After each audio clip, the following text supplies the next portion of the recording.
So, we left off last session with the revival of a friend.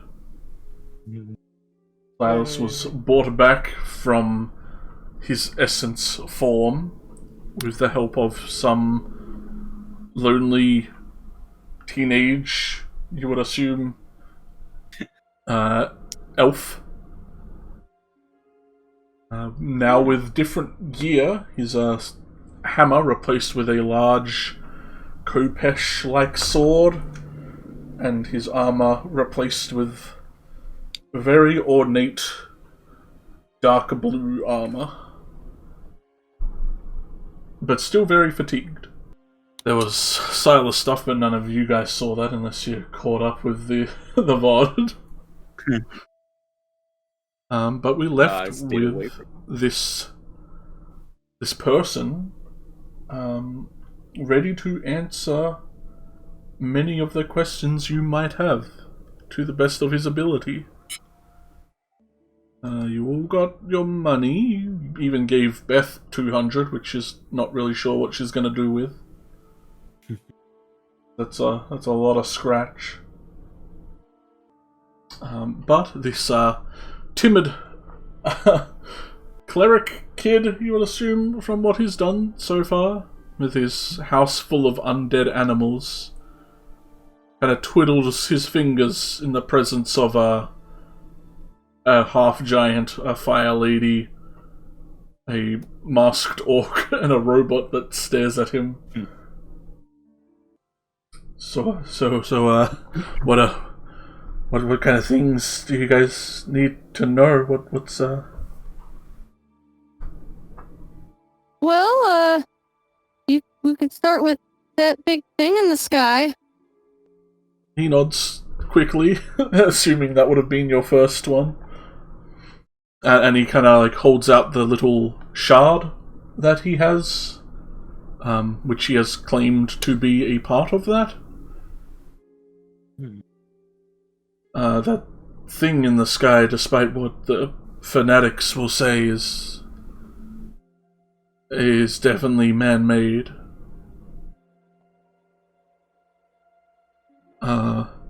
The king and his close subjects, I suspect, created it somehow. I'm not sure how, but a lot of his close allies seem to have been involved with it. Well, he did have more, but those who weren't really okay with what it was doing are probably dealt with by now.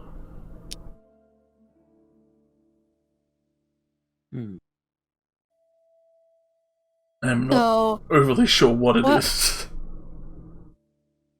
Oh, okay. I thought maybe... it seems maybe because people can be brought back from the dead, maybe it was like they wanted a way to bring anybody they needed to back from the dead, or like maybe someone wanted to absorb all of the people's essences and become like a super person. He nods a little. There's definitely easier ways to bring people back from the dead.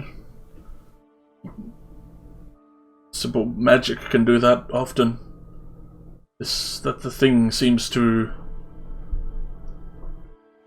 bring people back over and over.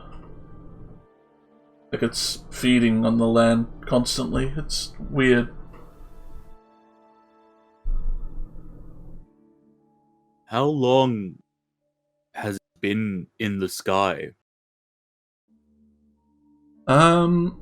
He sits back and seems to ponder his own thoughts. Months by now. But I feel like the seed to this plan was started long before. I don't think it was just made on a whim one day. I often heard some higher-up nobles discussing some things that now make more sense with context, but You have some shards of the sphere. Does that mean that it's falling apart now? He shrugs a little. I'm not sure what it's really made up of. The stone is... Or to call this thing a stone is probably wrong. It's an odd material, but like anyone who doesn't understand a huge object in the sky, some people often shot at it and tried to destroy it. I think these shards have Can I fallen because of that. look at the stone He nods and kind of slides it over shard? to you. Or... Can I investigate it to see if there's anything interesting or particularly like important maybe that I might notice? I don't know anything about stones, by the way. My character would be very curious to know what all the hubbub's about. Yeah, roll a This is a rock. investigation or something. Whatever you would use to appraise a Okay. gem-like substance.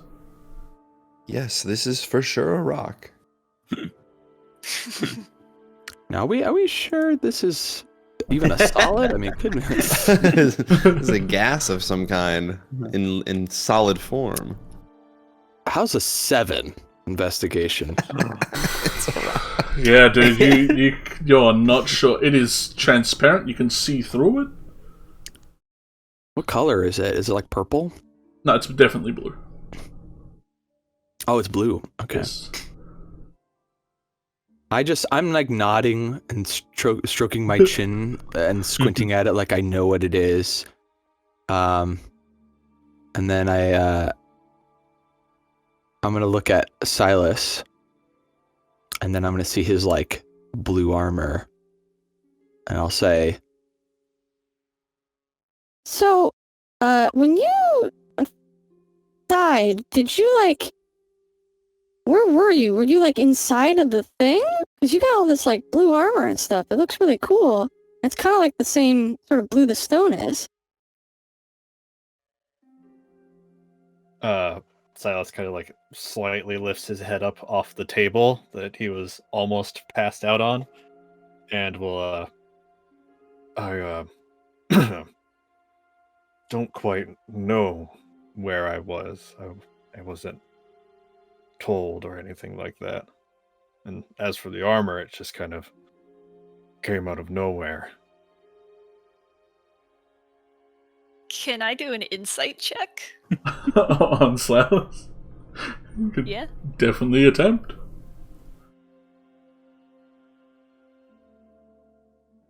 Ooh. Ooh.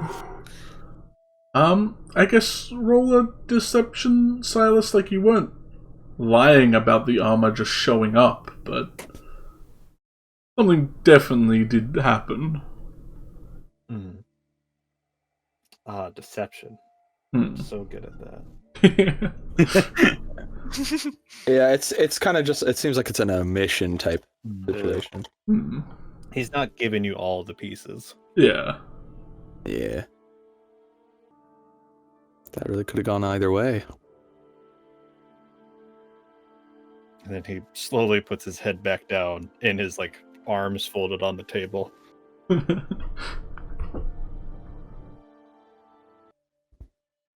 You said people shoot at the orb in the sky.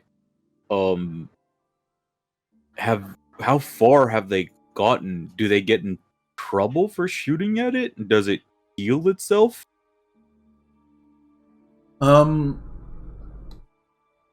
He kind of rolls his shoulders a bit in a shrug.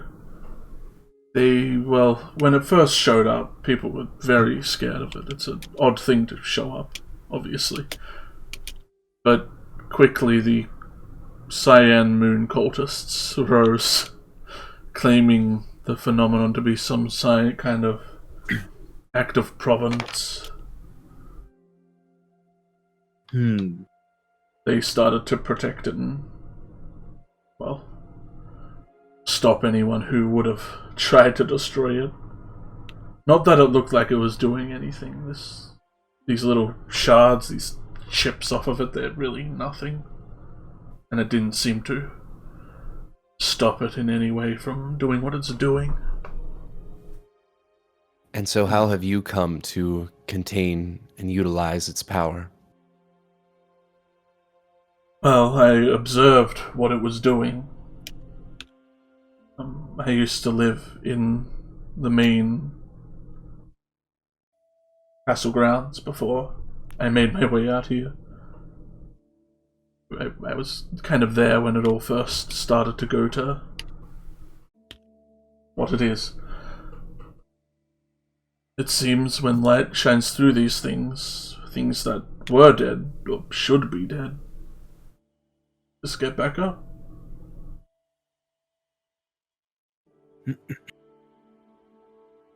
And I think it's using kind of the lunar cycle to do that, when the moon passes over and shines through it. So if that one shard is able to bring back Silas with light passing through it, should the light of the moon pass through the very large object in the sky, what you're saying is that could bring back a large amount of things. He nods. Like one big sweeping motion as the moon passes over it. Do you know if there's like a size limit? Like, if, for example, let's say I had a shard of this size, and we kill, like a dragon or like a giant or something cool like that, and then we have the essence, would this be enough to bring that back, or would I need like a bigger shard for that? He kind of rubs his chin a little, thinking, well, that shard seems to only be able to bring back essences or those who still have drive and willpower and purpose. I've tried it on many undead, and it doesn't seem to have much effect. Plus, I don't think you would want to do that near a dragon anyway. That would be dangerous. I mean, well, I don't know. I mean, are all dragons bad? I've never met a dragon, so I don't know if they're like evil or something, but I'm just wondering because it's kind of weird, and I just want to know why it's so easy. I mean, yeah, I guess I'm just confused. He nods. A lot of us were when it first started happening. We kind of just accept it as way of life now in this area.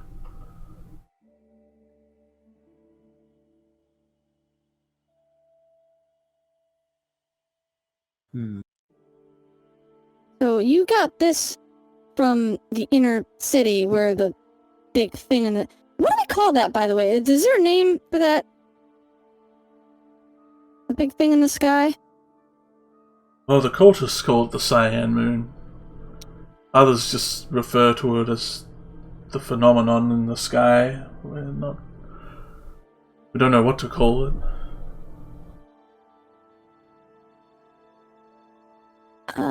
We should give it a name so we know what we're talking about. How about like Big Blue?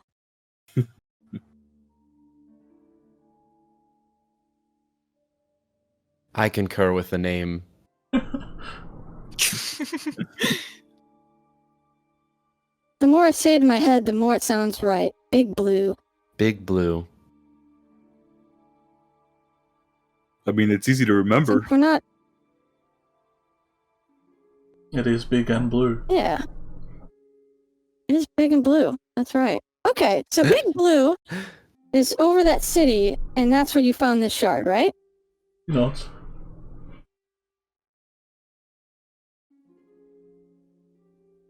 Are there a lot... Do you know if there's like a lot of these shards hanging around, or like, are these even rare over there? They've definitely increased in rareness now that the cult is rampant. Not many people are trying to shoot at it or chip off any of it. But there are many pieces of that, especially around the capital.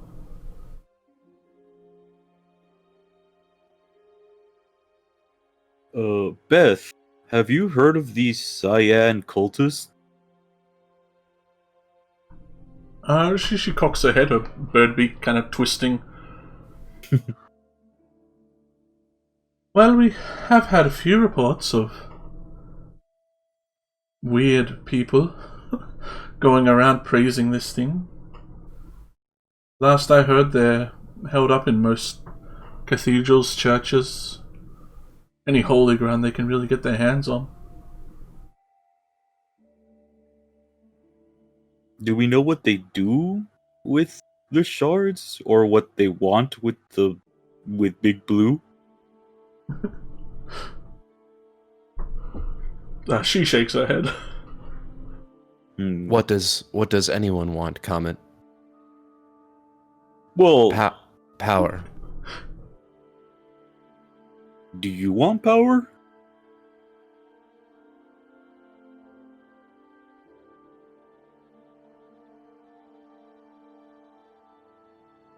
I think you stumped him. Oh god. Broke Flotsam. Oh. I'm gonna look over. Flotsam will just look at the Hellion and then look back to Comet. Yes. Hmm. Blue screened.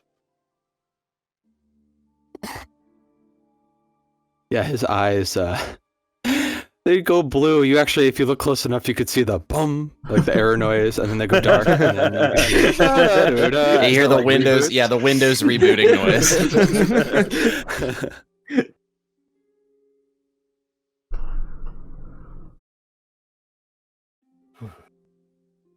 So Yeah, don't they- don't ask him to divide by 0 because that's another way to kind of stump him. For like, What did you want me to do, Raw? no, nothing. Okay. Yeah, power is kind of like cool, right? I mean, like I could say I want power, because like if you don't have any power, then people push you around. If you have power, then people let you do your own thing.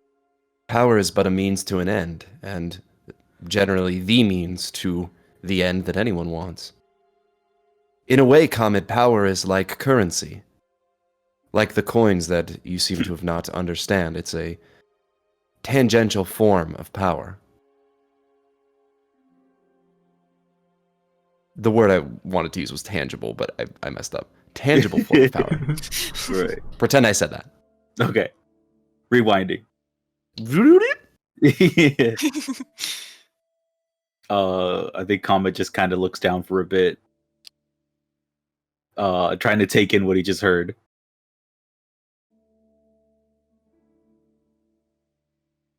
So, Yeah, and sorry, go ahead. If the moon is bringing people back, do we think maybe the cultists want to control that and have them decide who comes back?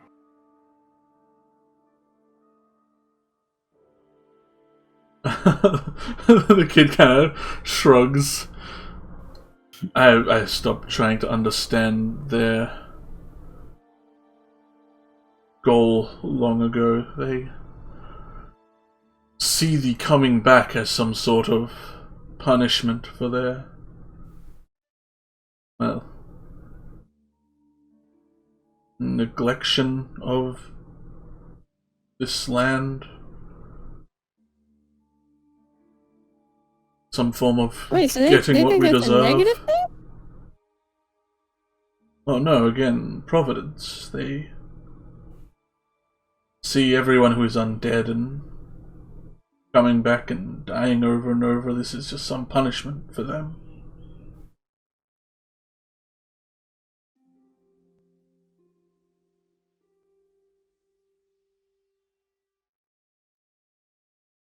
I don't understand how one could see life as a punishment.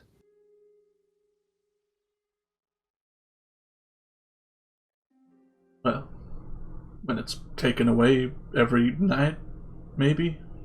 Again, this is why I didn't try to understand them.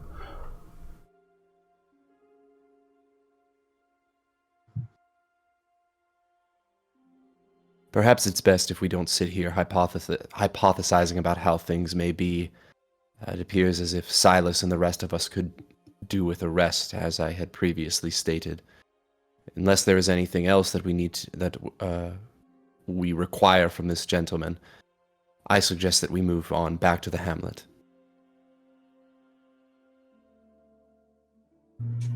He does lean forward a bit as you state the wish to leave, I suppose. There is an observatory on the mountains, above the mountain pass. It's the only place that has a strong telescope that I know within this kingdom.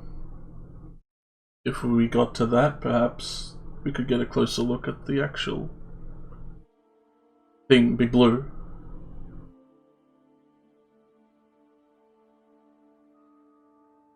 Because it definitely does seem to be getting stronger.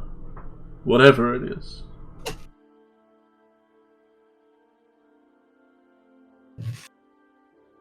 It's definitely doing something. Well, no, with how it's moving and working, well, it's not moving, but it's how it's acting, I suppose. A lot of the court wizards and studies seem to have been put into this thing. And my theory is that it is absorbing and reabsorbing every night what little essence it can from anyone who comes in here. Because it definitely has been getting, well, brighter. So we know it's only affecting one area. Who knows? It doesn't seem to be able to get past the ravine that I assume you guys came in on. So, I have a quick question about these essences. Is there like a downside to using them? Like how do we even? This is like a person's soul or something. So how do you use that? It's different for most. Well, every essence is different. What Silas had was a vibrant essence. It was still alive. It was beating, lived. Wasn't ready to give up. Most ones that you'll find are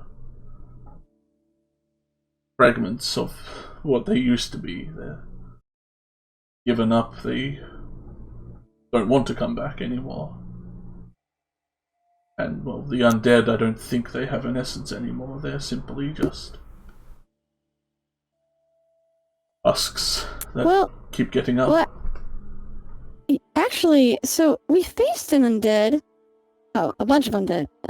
There was this one zombie that had like really good armor, and his eyes had like a little blue glow to them, similar to some of the other creatures we faced that left essences. And when we killed it, it left an essence for like a moment, and then it disappeared. Could it be that maybe as people give up, those essences get absorbed by Big Blue, and that's why it's getting stronger? It's just sort of like waiting it out for people to give up until it like reaches a threshold? He nods, seemingly excited that someone seems to get what his theory is. So us, like, using these essences prevents them from being absorbed? Is that, like... Somewhat, yes. I do believe that is what it is, but often the vibrant essences are left. And I go out and collect them and try to bring them back if I can.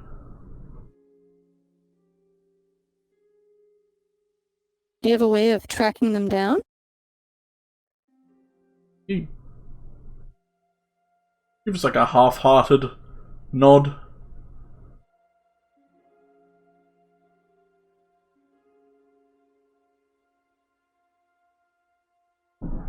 Well, how do you do it?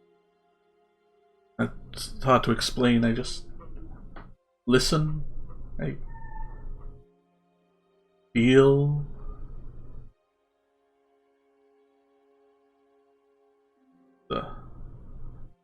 I don't think I could teach you how to locate them, but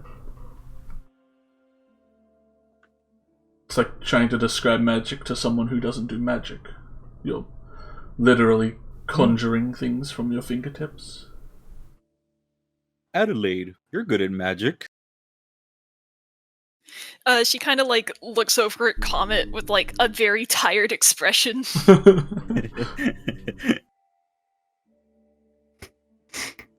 I believe our new friend was utilizing a metaphor. If you know what that is.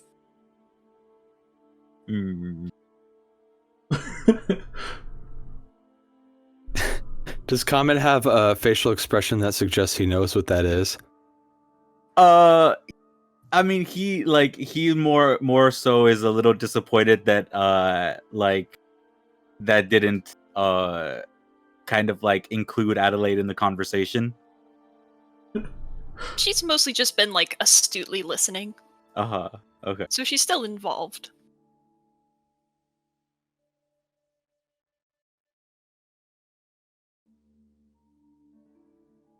But you get the sense that he does understand what a metaphor is. Okay, I just wanted to know. That's all. I was curious. Yeah.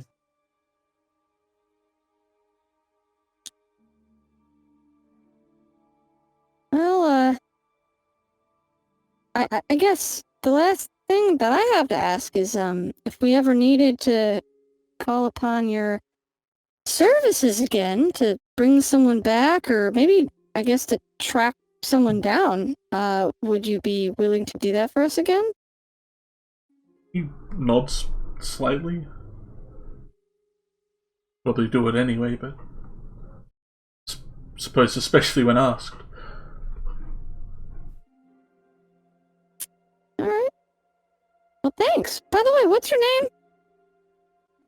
name? Harvey.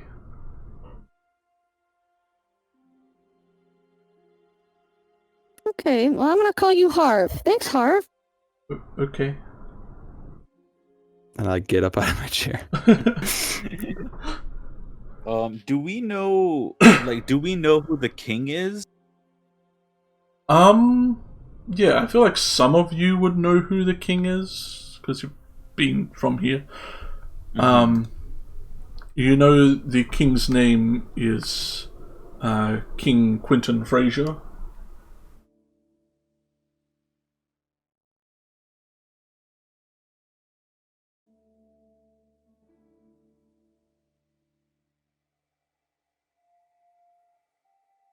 And Adelaide, as he like mentions his name, that kind of like lingering sense that you kind of knew this kid flares up a little bit more. Now you could like, you remember this kid somehow, and up till this point you really had no idea how. But as he mentions his name, you remember back to like your time as a young teenager living here with your parents, that you've definitely heard of this kid and his family. And you know he is a part of the Baronet family, which were known to be like the worst nobles in this town. Like, you're forbidden to hang out with any of these people, you're forbidden to go to their estate. And through, like, rumors, you'd always heard that whenever they held a party, someone ended up dead. It was just like clockwork. If there was a party at this estate, someone the next day would be found dead somewhere. And you remember only being at their estate one time, and that like you were very like closely guarded by your father and your mother. Like, they never left your sight. You were, like, at their side the entire time you were there, and it was only... Like, the only thing you remember is your father having some sort of a shouting match with one of the others there, and then quickly leaving. But you remember this kid, but much younger, like 7 or 8.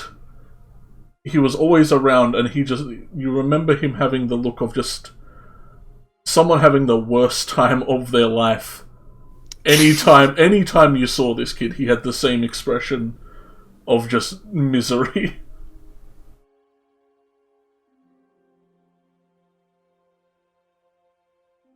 And, well, the rest of his family seemed very, like, just abrasive and aggressive and probably conspirators to murder, considering how many people were found dead in and around their estate. This kid gives off almost the opposite vibes. I get that. I get that. I don't want to be mean to this kid. Yeah. Come on, bully the child. Come on. No, the child hasn't join given us. me a reason to bully him. Yet.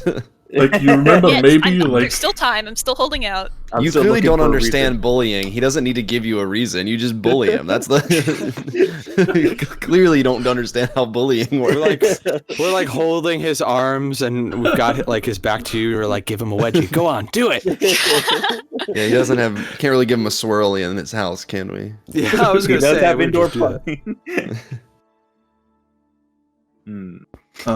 And the reason you might remember this so vividly is because after what happened to your father, your mother married into their family, and very soon after what happened to your estate happened. So you feel like, cause and correlation only suggests that their weird curse or something was brought over to your estate and made a mess of it. Which also might suggest the weird looks he's been giving you. Because he might also recognize you, but not know who you are. Yeah.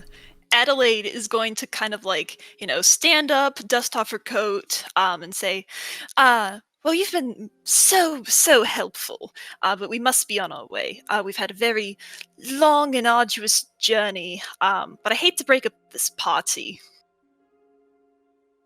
I mean, you know what they say about baronet parties. Anyways, goodbye. His already sunken demeanor, shrinks even more. He's got that look of like, oh shit. The shade. I'm gonna make sure. I'm gonna look towards Silas and see if he's good to walk or something, or if he needs help. Is Silas asleep already? Yeah.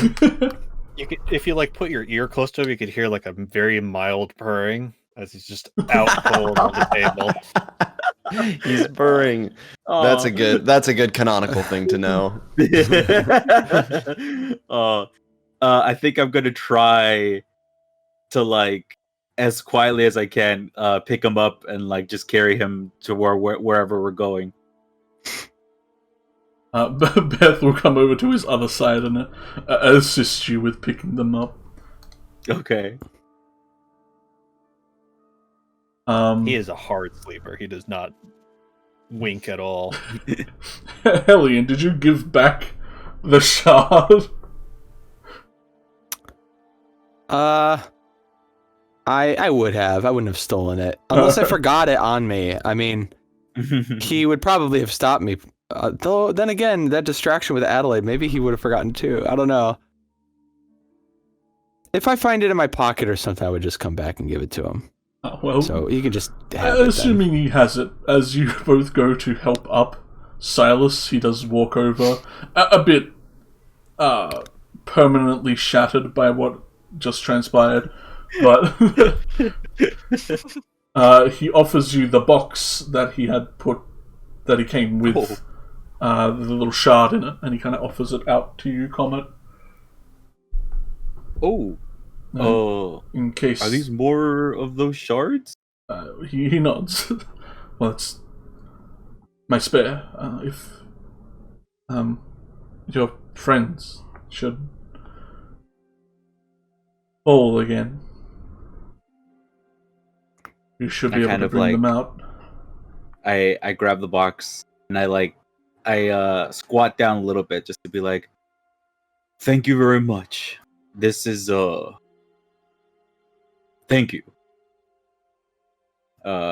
And I'll go ahead and like start walking out with Silas.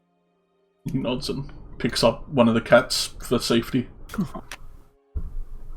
Was that like, did it only have one shard?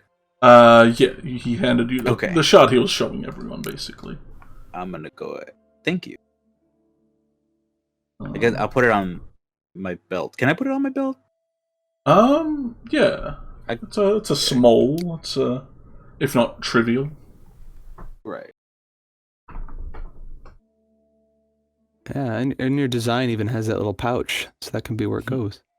Yeah. Put shard box. Yeah. Okay. And I'm gonna just walk out with Silas and Beth.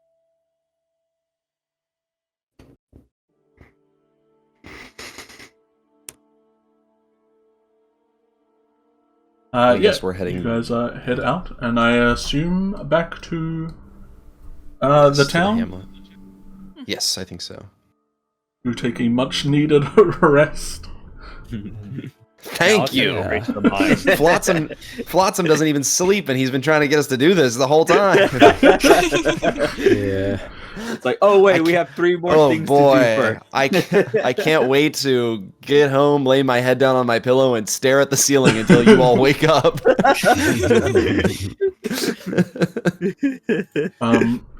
As Comet, Beth, and Silas are kind of trailing on behind you a lot, Beth does kind of look past the broadness that is Silas and kind of whisper shouts over to Comet, that fire lady gave me like $200. She gave me 200 gold, man. Like, doubloons. Mm-hmm. I don't really have anything to do with them. Do you? Like, I don't...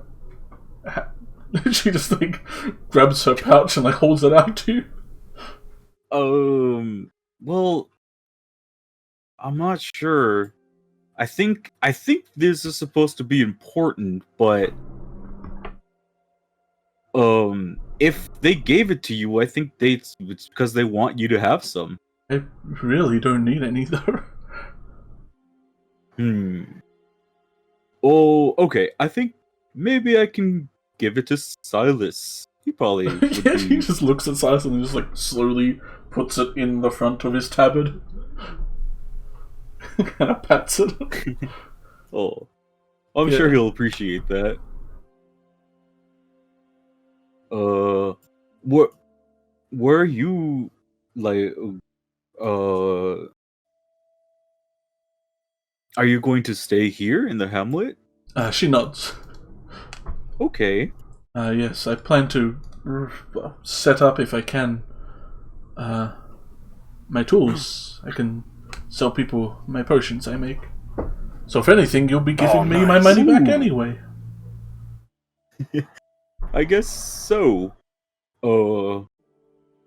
Comet is just trying to, like, reassure her, but he's not really sure what he's reassuring her of. Like, he doesn't really understand the whole, like, I'll make my money back kind of thing. But it's like, well, it seems to make her happy, so okay.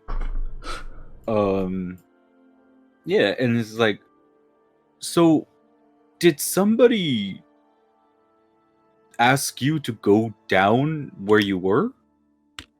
She shakes her head. No, the order I'm a part of is actually very against us even stepping foot out of our fortification, but, well, it's so boring, and there's so much to see around here. I thought it would just be a waste to stick there and be all cooped up. I'm sure they'll be mad, but I'll go back at some point, maybe. Well, maybe you don't have to go back. I mean, if you left, it's because you wanted to. Oh, the maniacal laughter in the background kicks up. Oh no, we gotta get out of here. Oh no, We gotta quick, Hamlet. She kind of like rolls her head in a bit of like tenseness. Oh, joining the order was a big deal. It's done a lot, but I'll go back in my own time. And even if I go back, it'll just be to say what's up. I don't think I'd stay in there. Think, if it's not a big deal to you, then I don't think it's a big deal at all. If being outside, being on your own is a big deal, then I think that's what you need to follow.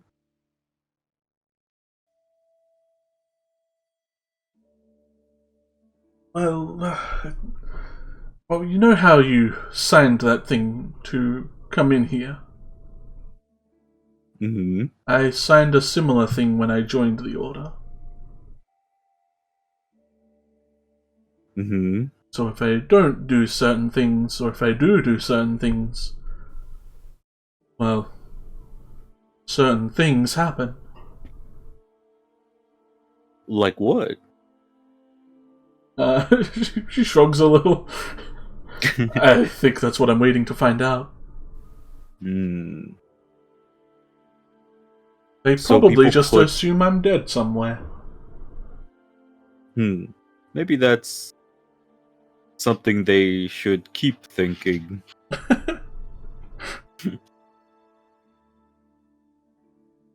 But for now, I really do appreciate your help. I appreciate that you worry. Let's make sure Silas is comfortable when we put him down. Yeah, he's heavy.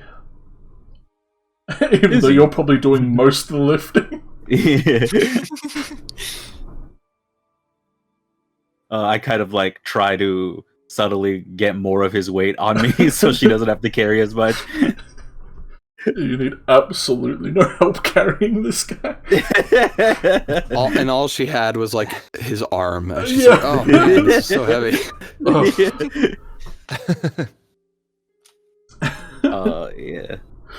Yeah. We'll start making our way to the little house we have, I guess. The sleep house. This house is I wanna- the sleep house. I want This to ask. becomes I want to ask Adelaide something. Right. I don't know if anyone said anything. Adelaide, can I ask you something? Sure, go ahead. Earlier, you used a phrase about you alluded to knowing what happens during baronet affairs, and I was just wondering what that phrase meant. Oh, of course. I came from a rather well-off family in this country before it, became like this. And that kid over there belonged to another family. They had a bit of a nasty reputation. It seemed like every time they held a party, someone would end up dead. It was like clockwork, and no one could figure out how. And so I was warned never to associate with them. But as far as I recall, that kid never did anything or didn't know what was happening. But granted, that was when I was a teenager. Mm. But rest assured that his reputation precedes him. It's not that it's not that I'm distrustful of him. I hope I didn't prompt you to divulge more than you are comfortable in doing. I had thought Flotsam can't look embarrassed. I had thought that you are perhaps using some sort of colorful idiom or metaphor, and I often do have to learn colorful idioms, like Ra taught me a few months ago about what the bee's knees means. I thought it was something like that. So, but I now understand from what you're saying is that perhaps this gentleman in the family from which he comes could prove a potential danger to our party, is what you're saying. I don't know, is the thing. I'm not sure. Understood. And I'm going to walk away over here.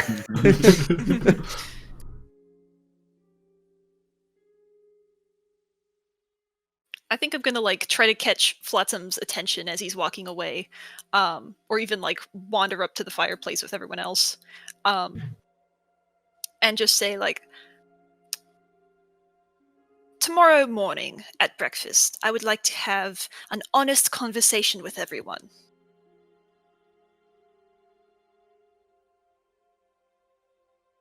Uh-oh.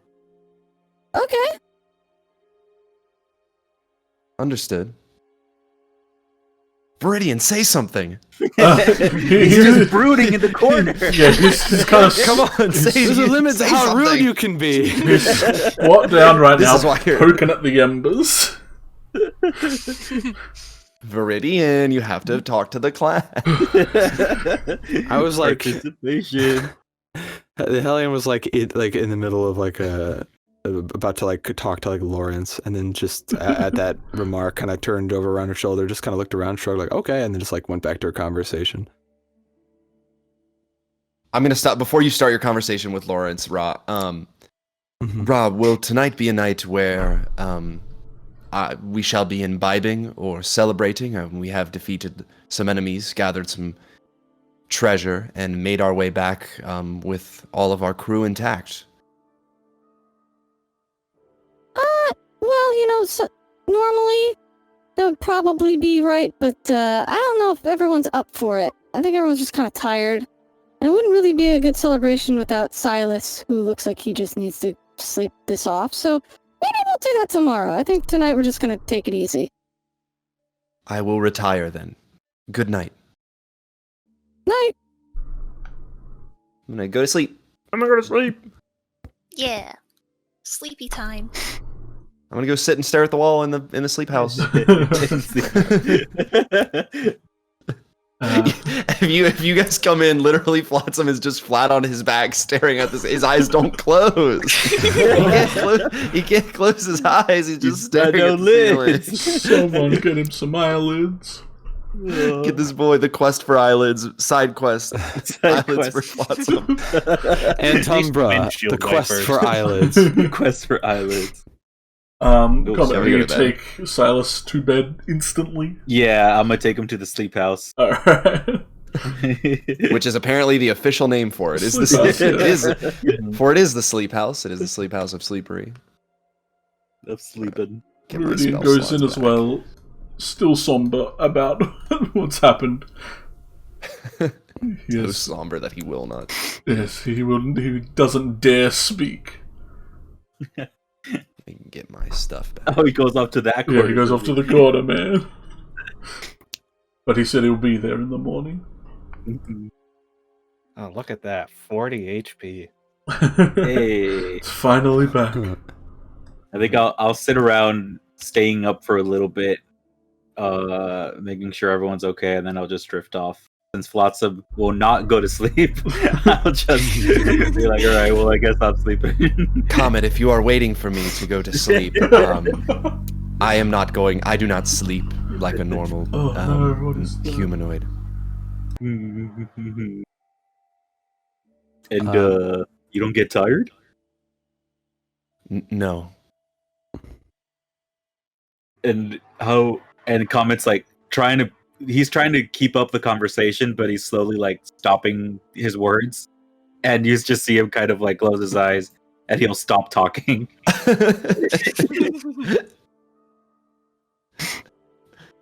I'm gonna go back to my inactive sleep state. Rest mode. Engaged. I like the idea because you're supposed to stay perfectly still. Like as you were talking to him, you didn't move your neck, you didn't do anything. You just like your voice just emanated from your still body. I'm aware of everything that happens when I'm quote unquote sleeping. Sentry's rest, yeah. I appear inert, but it doesn't render me unconscious, and I can see and hear as normal. Very cool. Very creepy. Before we conclude the rest, I guess I wanted to just ask about, I wanted to start adding spells to my spell book. And I don't know if, as it is in the game, you have to get like a special ink to like write it in. We kind of went over that. It would just, you just do the cost and add whatever you need. But like, I don't know, do I have to get that from Lawrence or...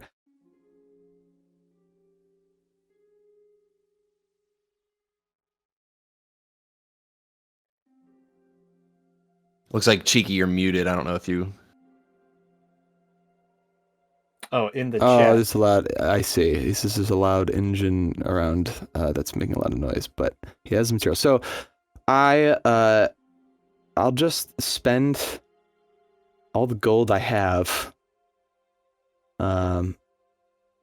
to essentially start adding 4 more spells to my book. Each spell takes 2 hours. But I'm just kind of getting the inks, so that I can every time I got 2 hours to spare, I can just add a spell.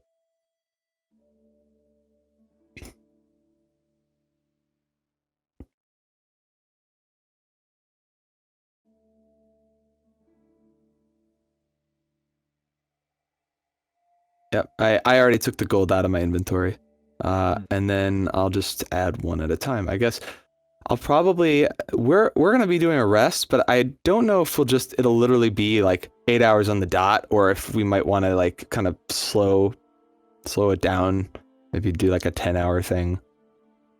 I don't know if we want to like be right up and at them early in the morning and then immediately head out, or if we want to like take our time.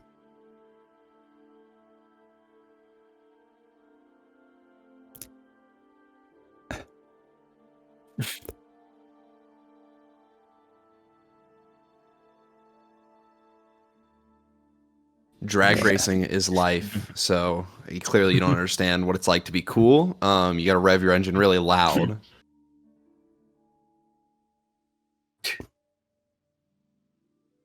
It's just whirlwind in the background. It's whirlwind revving his engines, man. Oy vey. But yeah, you can spend as much time in town as you want, just chilling before you go out. Should at least spend the morning perusing goods and seeing what we can get done. Oof. How I despise engines. Whoever made engines to be the loudest things in existence? How dare you? Right? Should more be praising the person who made mufflers and how everyone ignores them. Right?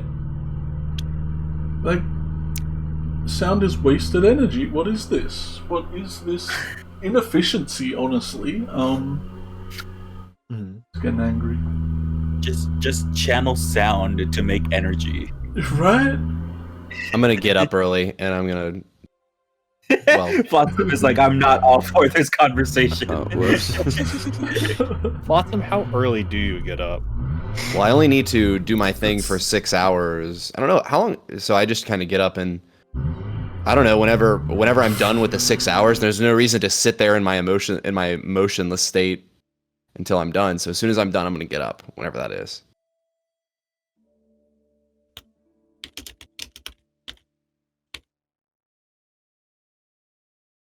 And then I'm gonna go over here and just kind of stand there. Stand there and wait for everyone else to get up in the morning so they can go out and do their job. It's like, yeah, what do you normally do when when I'm away? Wait for you to come home. It just like sits there, like stares at the Like that moment, like any sleepover when you're like the first one to get up, and you just kind of waiting for everyone else to wake up. It's that scene in SpongeBob where the bubble friend is waiting in the bathroom, and he's like, "My friends are in there." It's like outside of the sleep house. Yeah, I don't know how quickly everyone wakes up.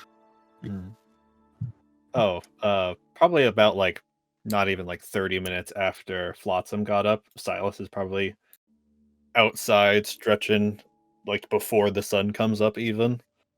Mm. And he would have taken Comet's hunting trap and is starting to head towards the woods. Oh no. Go do some Silas, hunt- just directly behind Jesus, you. man. Are you I going was out already dead one day. Are you going out into the woods alone? Yeah, I'm just going hunting. It's no worry. I think you should have someone go with you so that you're not alone. Well, you could certainly be quiet. If you want to accompany, I wouldn't mind having someone along. I'll grab my gun. Goes into the sleep house, comes back out with gun. All right. He just has like he was going to say something before he left, and he's just kind of paralyzed in that state for a couple seconds. Shakes his head. Oh, okay. I'll show you the ropes then, and then Silas will take Flotsam hunting. Hey. My robot son. I like the, can you be quiet? I'll bring my gun. We're going And, hunting. I guess with Flotsam assisting me, I'll roll a survival check and see if I can scrounge up. Please do. Just ignore Flotsam's internal engine whenever it shows up. There we go. Spicy 6. Damn. Flotsam made it worse. Oh man. Just scared everything away. Mm-hmm. Now you see, Flotsam, when you see the rabbit, aim and then shoot. Understood. Aim. Oh, sorry. The first step was aiming. It appears as if I have. It appears as if I have missed the rabbit and it has run away. Shall we I think try everything again? went okay. Let's just stick with vegetables today. Those don't run far. They don't run at all, Silas. Huh? Vegetables do not run. I swear I've seen a tomato plant move across my garden in 1 year. Is this an attempt at humor, or is perhaps your mind has gone as a result of your death? I mean, probably both, Flotsam. Was As he, that also an kind of attempt at humor? punches you in the chassis, I guess, in the chest. Oh no. Now, Like, I would have done. Yeah. Battle Yeah, mode you would have done. engaged. I think I would have gotten the understand. I'm gonna punch him back in a friendly way, but with too much power, probably. Oof, got some heft on you. Well, anyway, let's bring this back, and he just has bundles of just like raided some forgotten cabbage garden or whatever. Yeah, you have a lot of vegetables, couple of mushrooms. You have one quail, but you didn't kill it. You scared it, and it ran into a tree, and you were able to grab it. So sad. We have to eat, and then You have to eat. probably by sunup we'll have returned by now. Cat dad and robot son. Getting some Now, food for everyone. What did Yes. you learn? Aim first. Yeah, that's a real important lesson. Ask questions later. And Silas will get cooking.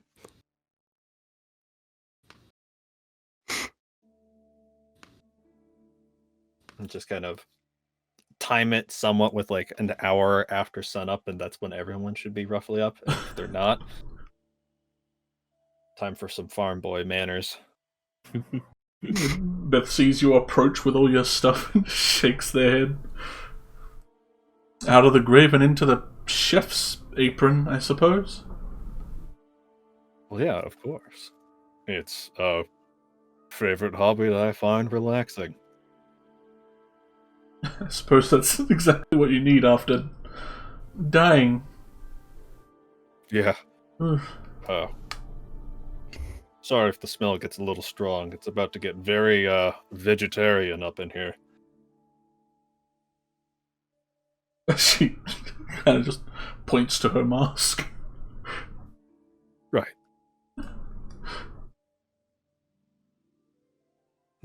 Something smells good. What you cooking? Roll me a chef's tools check while you do. While I you should just have, describe like, what a you're stat. cooking. It's probably just gonna be like some sort of cabbage stew with like a mushroom on top.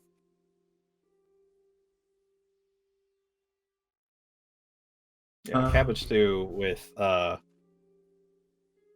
are they called? With fried mushrooms. There we go. Something simple. That sounds really good. You can apply in your tool proficiencies and custom skills a cook's utensils roll if you would like. I'm just gonna do the Constitution plus bad anyway. So 10. Very average meal.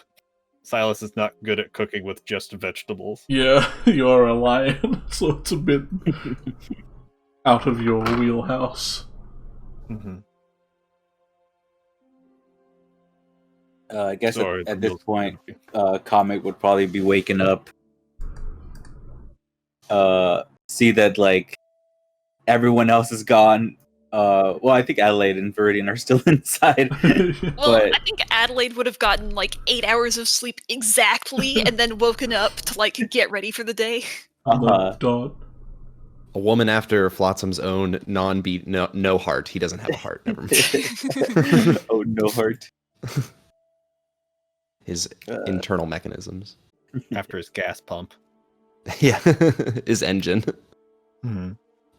His very loud, disruptive engine. I'll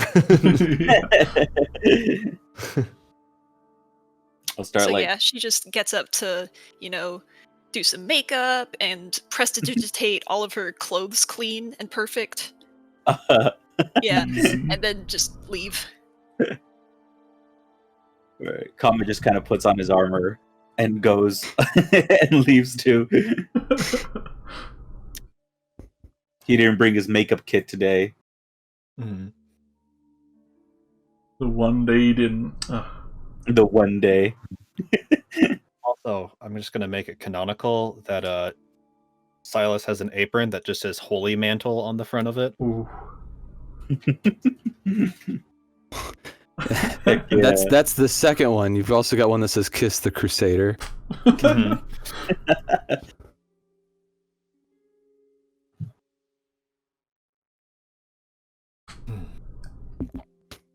And, I'll join everyone around the campfire. Ah, Comet, there you are. Here, have a bowl of this. I'm not proud of it. Oh. Well, thank you. I hope you're feeling better. Yeah, it was definitely better waking up to all of you again.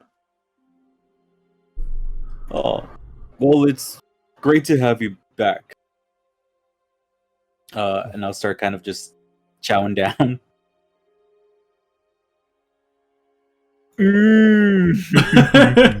Delicious.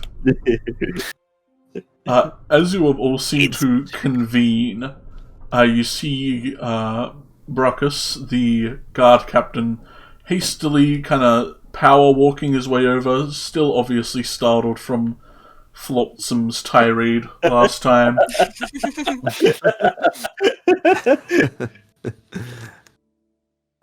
He kind of walks over, then sees this kind of closest to Flotsam, then he kind of makes his way over here to address friendlier people. Sit by the robot.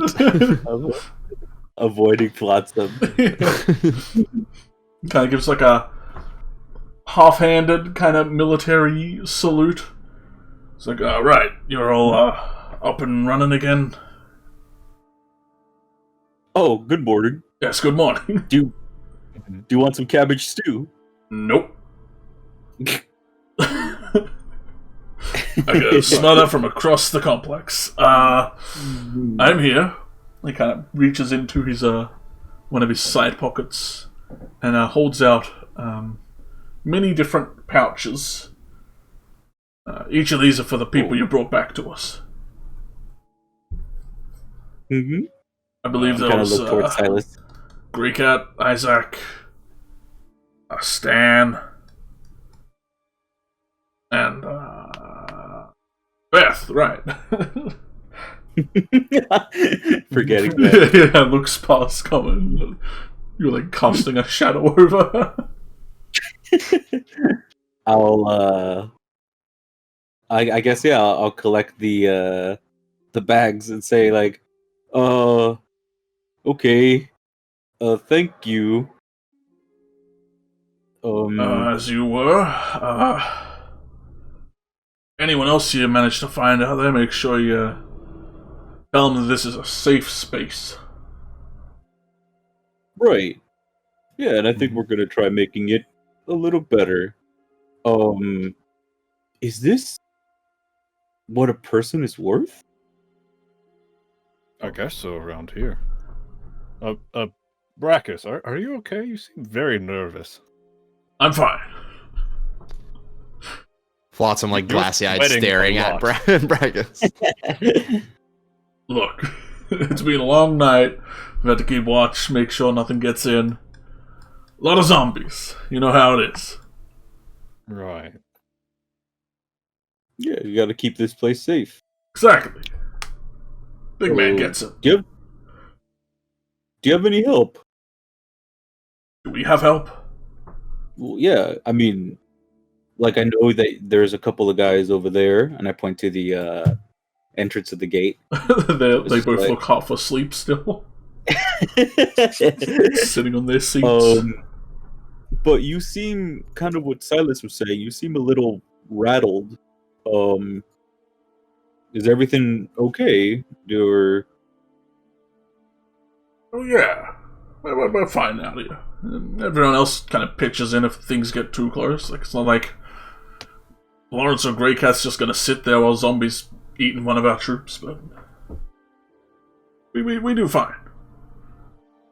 okay. I mean, if something is wrong, feel free to come talk to us. I mean, now that you say it, and then you're trying it out of me.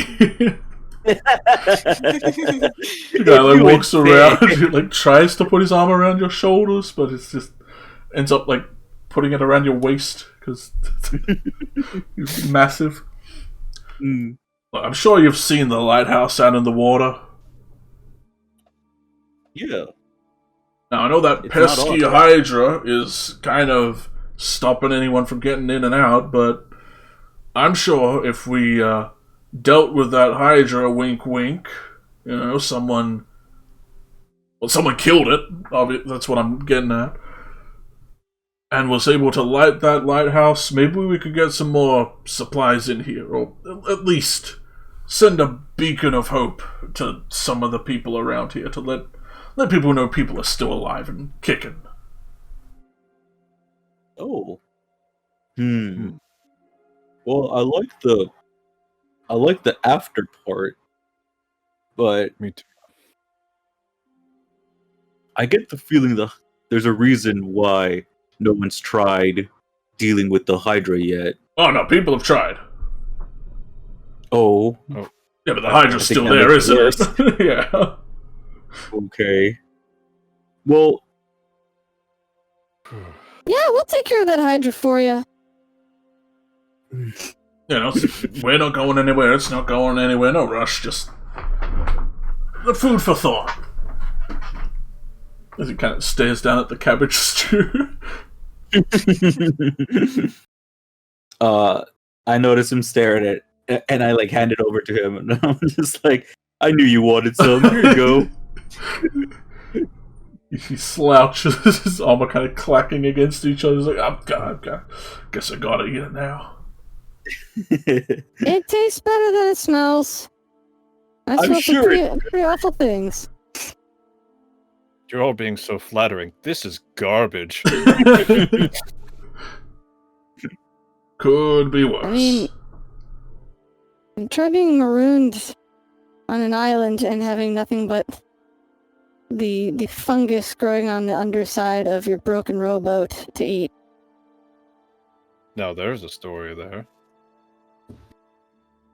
Kind Well, of leans in, and I'm like, not much of a story. It's just that, I mean, some pretty awful things. This is edible. That's great. I'll take it. How'd you get into that situation? You can't just say the ending of a story. Tell us all of it. I mean, it's the life of a pirate. That stuff happens on like a bi-weekly basis. You get long periods of time you're on the ocean and there's really not a lot going on. You're just kind of with your crewmates, doing your chores, all that. Suddenly, oh, hey, there's a ship. Let's go pirate it. And then, about 9 times out of 10, it's totally fine. They give up immediately. You get your gold. You send them on their way. Maybe you get like a fight every now and again, and that's really exciting. But then, like, sometimes, you bite off more than you can chew. Something goes wrong, and then next thing you know, you're marooned on an island. I was only on the island for like 2 weeks. It wasn't really a big deal. Oh. It's a nice story. I'm all for it, besides the whole piracy thing. You see, I want to talk about stories. Adelaide, kind of puts her bowl down and stands up. So, we all need to understand what kind of situation we're in. If we wanted to listen to our contract, we're all trapped here. Until we, fix the problem somehow. And I want to make it perfectly clear that we're all codependent. We need to function like a perfect machine. If someone is faltering, another person has to step up and, I suppose, replace their area of weakness. But there's a bit of a problem. I don't know any of you. And I think we would all benefit for a bit of a more detailed introduction. If there are any things that might help us along the way, you could share that. If there's anything that might dampen group relationships, that's also important.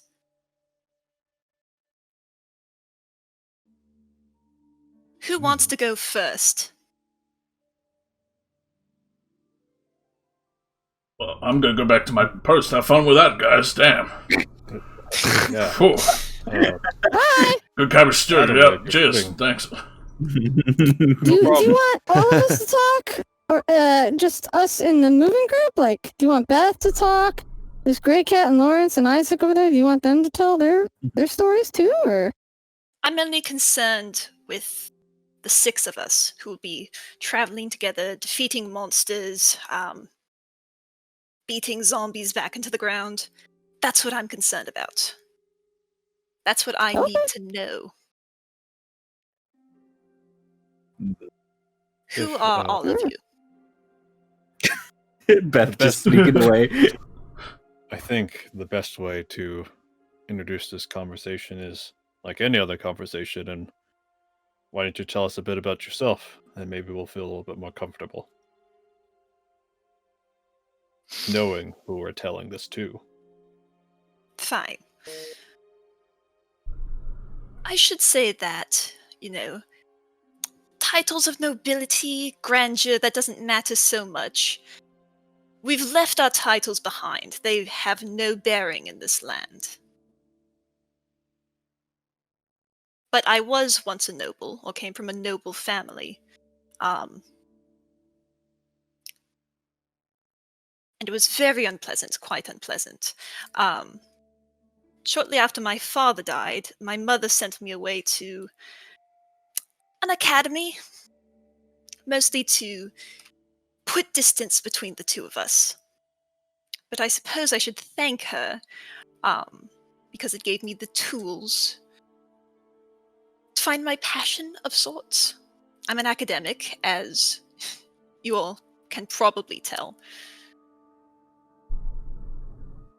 But I had a bit of a revelation. The world is very chaotic. Things go wrong constantly. So the only way to protect yourself is to understand the world and how it works. How pieces fit together. You have to break everything down to their bare components. Break them apart to see how they work.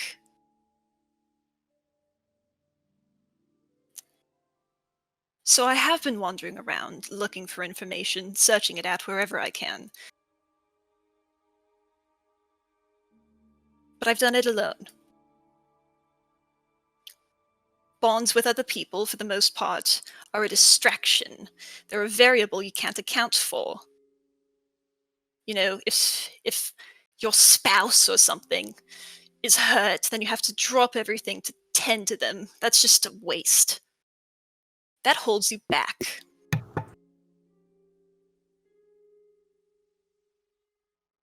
But this is different. We're all contractually bound to each other, and we have a far greater chance of survival if all of us are alive. So I care about your well-being, because I want to survive.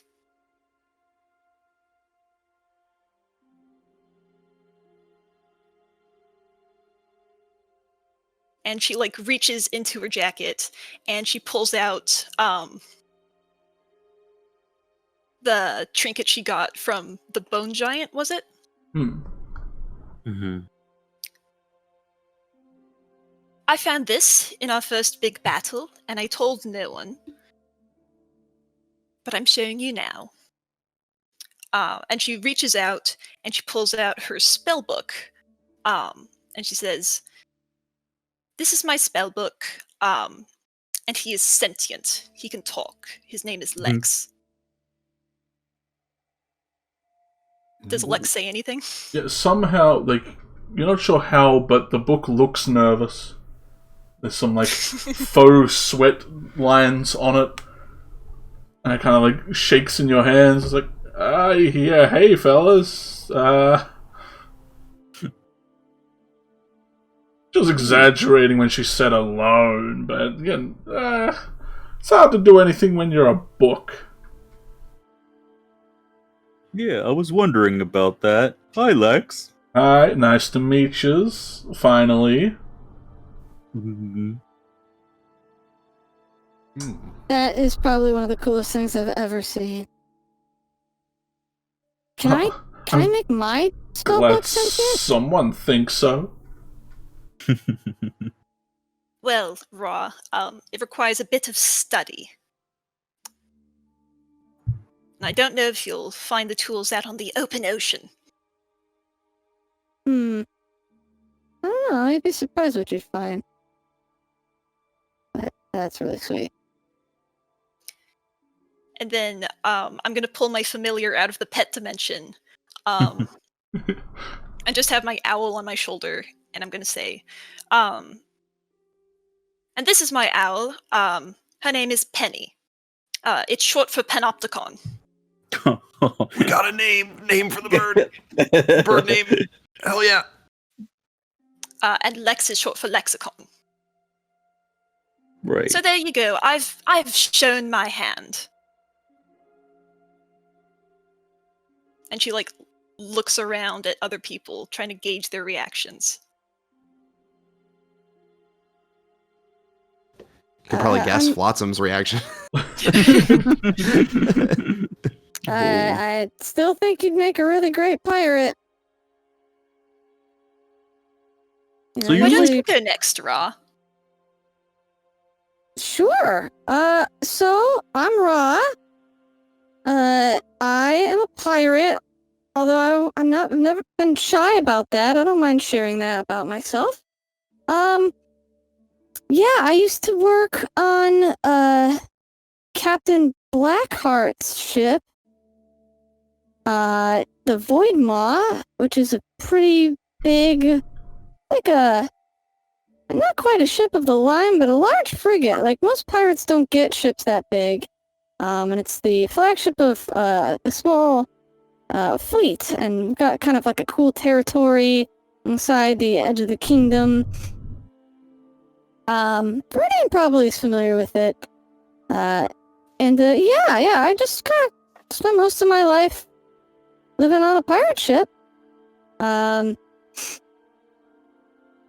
I am here because I've gotten, I'm done with the training, right? Like, I've learned what I needed to learn, and so I decided to kind of venture out and gather a crew of my own and go out into the oceans to do my own sort of thing, And I heard about this whole, Big Blue situation. I'm a bit wanted in, I think, every coast city that I've been in. So I thought, well, this is cool because if I do this thing for the kingdom or whatever, I can just not be wanted in any of those cities anymore, which is like going to make it really easy to gather more crewmates, and then maybe even get some cash that I could use to like buy my ship, and just kind of get everything started. That was my thought anyway. And then yeah, I guess like things about me like that might be not so great, like I sometimes can be gullible, like I guess I'm a trusting person. I don't mind like just taking people at their word if like I don't have an immediate reason to distrust them. When people cross me, I get really mad, and then people get hurt, especially if it was them. But when you're on the sea, you kind of have to do that, because if anyone doubts your reputation as a pirate, if anyone thinks that you're not willing to do what you say that you're going to do, then people aren't going to fear you, and they're not going to take you seriously, and that just means more people are going to want to fight you. Anyway, I digress. So I actually have a spellbook too.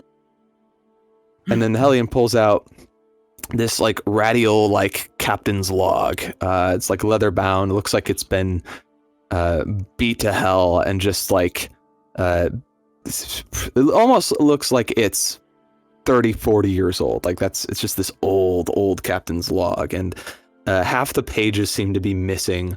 There's like some sort of binding on it to like keep it from falling apart, but she has it sort of like in her bag, and she pulls it out and says, I learned some magic from the quartermaster on the ship that I served on.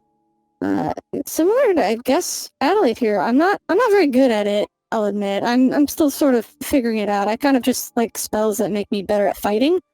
So I usually try to find those types of spells.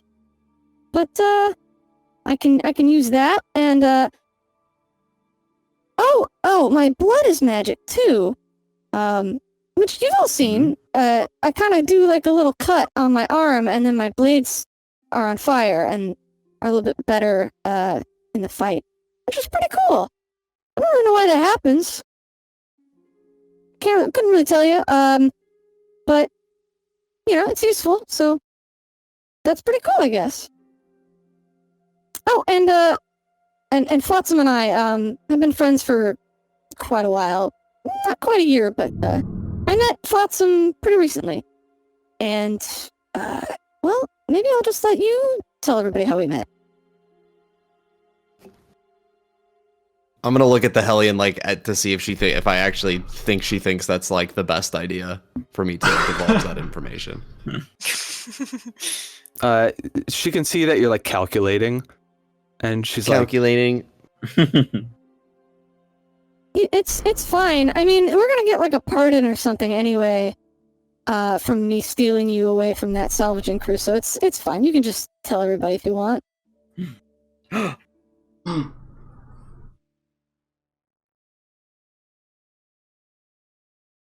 My name is Oh, My name is Flotsam. And What do you want to know specifically?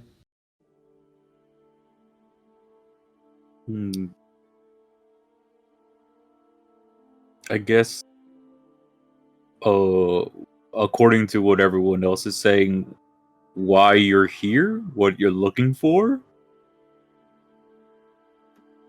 Ra has asked me to join along. And I will follow her. And Where she you stole you? As much as I could be property to the ones that had found me, then yes. They didn't seem Yeah. keen to let me go. it's a kind of a, what would you call it? Like, the technical term, because they didn't think he was a person. But, like, I don't know how you can see, like, a fully, like, you know, limbed person with a face and everything, 2 eyes, all that, and think that they're not a person. I thought that was kind of weird. To be frank, though, I wasn't,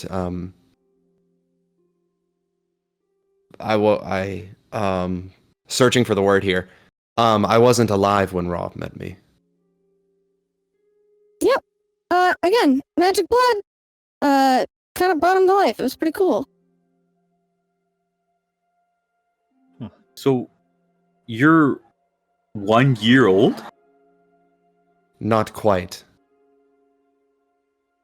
I am judging, looks down at body. I'm judging that from my form that perhaps I had existed. Well, my body had existed, but I did not have what I guess you would call life until approximately a year ago. I can't say I know exactly what the day was.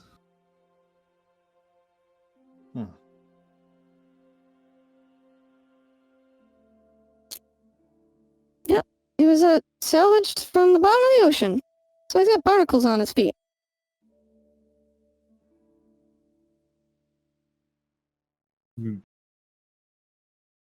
Did you salvage him? I mean, I was on the crew that did it. This was after I left the Void Maw. So I wanted to kind of just, you know, do something else for a while, and I went to one of the few towns that I wasn't wanted in, and signed up to be a part of a salvaging crew. So when we went out, I guess, you know, it was pretty crazy. They pulled up Flotsam out of the ocean, and the captain kind of claimed him and said, "Oh, I'm gonna sell him," and blah blah blah. And I thought that was kind of stupid. So after we got back to port, I went into the warehouse they were keeping him in, and tried to take him out. He was really heavy at first, and I had to kind of set him back down and try to figure out a way to get him to move. And like, I don't remember quite what it was, but I must have like nicked myself or something, and it, like, the fire got in him, I guess, and it like powered him up.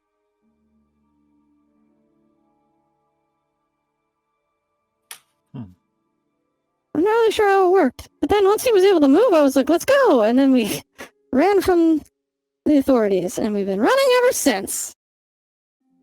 Correct.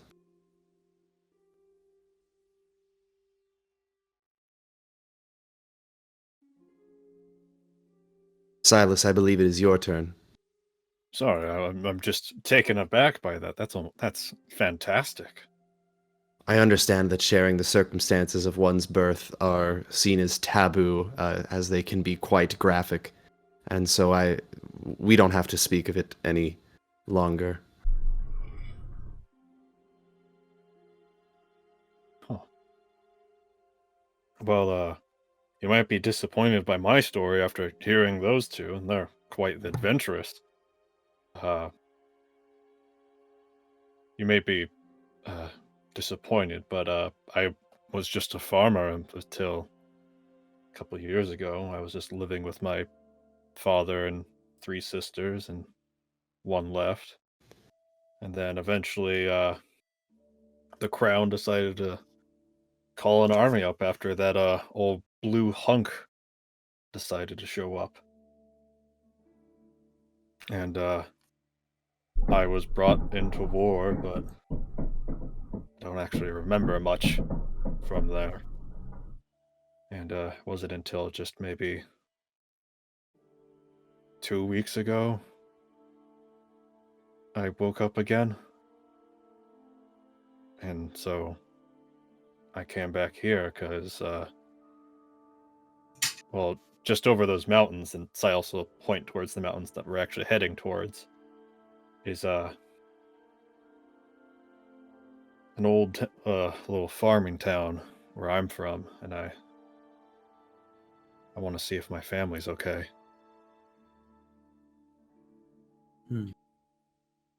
You haven't been back yet.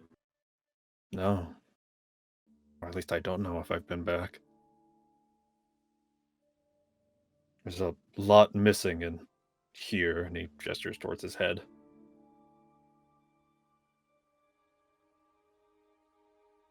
That's about it for why I'm here. And I mean, I'm sure you know all by now, but I'm not the bravest person. I'm not super comfortable slaying monsters. It is not something that I am. I'm not a fighter initially. I just had to do what I had to do, but I'm getting more comfortable. Still terrifying. Well, I think you've been doing a great job. Yeah. And right now, I guess I have something out there looking out for me that's been giving me the powers that I have to be as good as I am.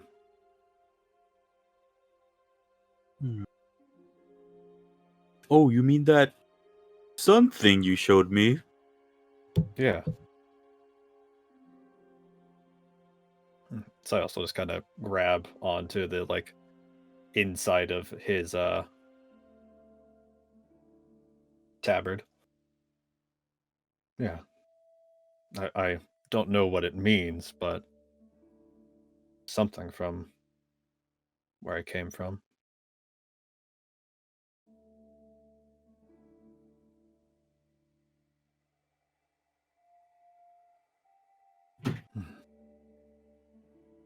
Well, what about you, Comment?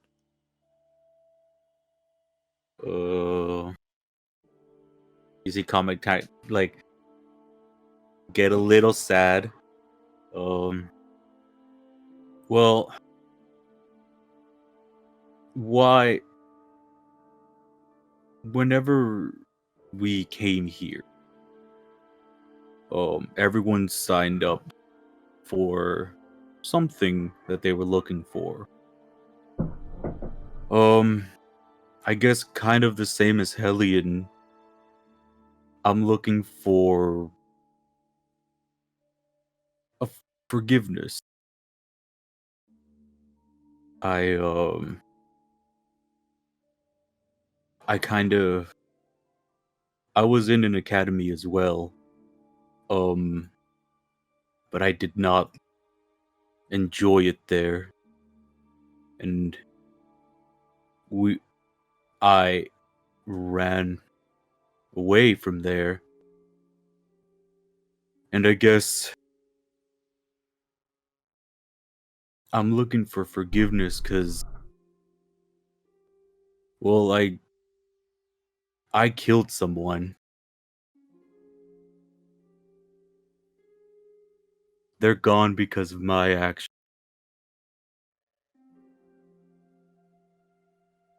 And I got really... I didn't want the same thing to happen to Silas. I really... I'm happy he came back. But this place... People don't stay dead here. I didn't know what I was signing up for when I came in here for that. But and Comet reaches for his book. My book isn't as fancy as everybody else's here. I've read it, never really paid attention to it. I was forced to read it, basically. And then he opens the book. But the words aren't the important part. And in the pages, you see that he has like a couple of the twilight blooms, sort of like these 5-pointed yellow flowers that have been pressed inside the pages of the book. And he says, I was looking for these flowers on the outside. I only found so many before I couldn't find any more. And I heard about this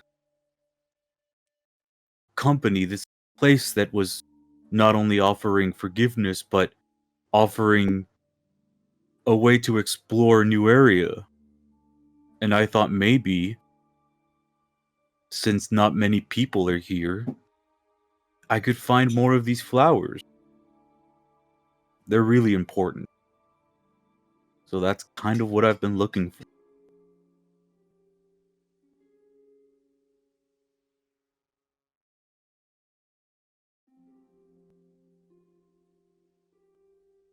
Do you mind telling us what makes them important to you, or? They're important to me because they're important to someone else. Oh.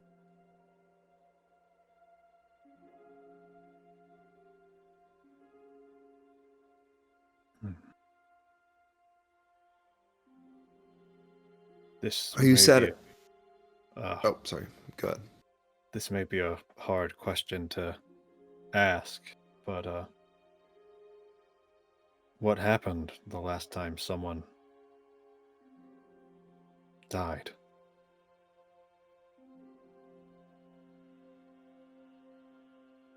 Well, the last time, they're not gone. I I would share the sky with them. That was kind of our favorite thing to do. And it's still there. So in a way they're kind of still there too. We'd come up with names for all of the little connections we could make with the stars. There was the sheep, the dragon, that was my favorite. There was the sword, the flower, many others. But the academy didn't like whenever we would leave. So I don't want to go back.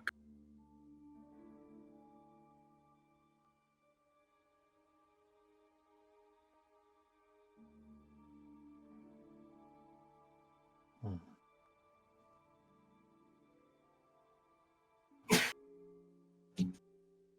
That's you. Calm.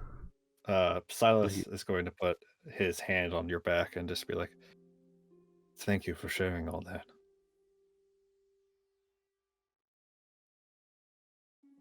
He smiles over at Silas. And is just like, I'm glad to know more about you as well, and everybody else. I don't want anyone else to get hurt because of me.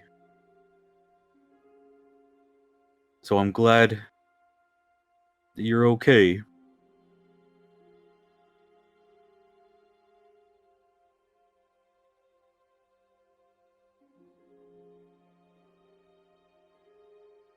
You feel another very small yet comforting hand against your back as Beth also puts hers on your back. Aw. I kind of look over at Beth and I give her a smile too. And I guess I don't know if I would clear my throat and just look over to Viridian, but I don't know if we're gonna do that. Well, Viridian, it's your turn. You've been so quiet. Keep brooding. Yeah. Okay, have his arms crossed, kind of shake his head a little, looking at Adelaide. And just he will say, "Well, look, I'm good in a fight where what I've done and what I've been doesn't really matter in that sense. Just know you can count on me when it comes to beating up zombies. In that area, I won't fail." I know that he's not here to defend himself on this. Is there a way, because I am a pirate as well, that I would know of who he is? Yeah, can we fill in some of the details? I would like to fill in some blanks. Yeah. You would know the moniker of Viridian and how they are meant to be like one of the most fearsome pirates out there. But you guys would often get different tales of who they were, what they looked like, their demeanor, and just like their accomplishments. And while Viridian here is a very physically imposing specimen, you're not quite sure if they're like just stealing the name Viridian, or if they are this Viridian, which is even more confusing. Why they're here and not like using storming the seas. Yeah, right. Like this person is meant to have a lot of power to them, so why they're here would be very confusing. Okay. I wanted to add one more thing, since we're being as honest as we are being. Although I'm not sure what value this information is. I'm gonna pick up the violin and just give it like a little. And you're gonna see just some magic begin to float around the violin, and I'm just going to look at the Hellion and then look back at the group and say, I seem to have some sort of power that emanates from the music that I play, and I don't quite understand where it comes from, although it seems natural enough to me.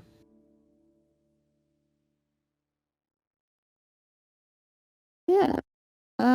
It was pretty crazy. We stole a boat at some point while we were on the run, and there was still a guy on the boat, and he had these instruments, and we kind of just, as we were like getting away from the harbor, we sort of like kicked him in the water, get back to shore, and we kept his instrument. And then Flotsam began to learn it because we needed to pass the time somehow, so I taught him some sea shanties, and it was pretty great. I mean, I think we've all kind of felt the effects of his music playing. Like, it just kind of perks you up and makes you, I guess, inspired to like fight harder and longer, and I don't know. I've definitely enjoyed his songs. Yeah.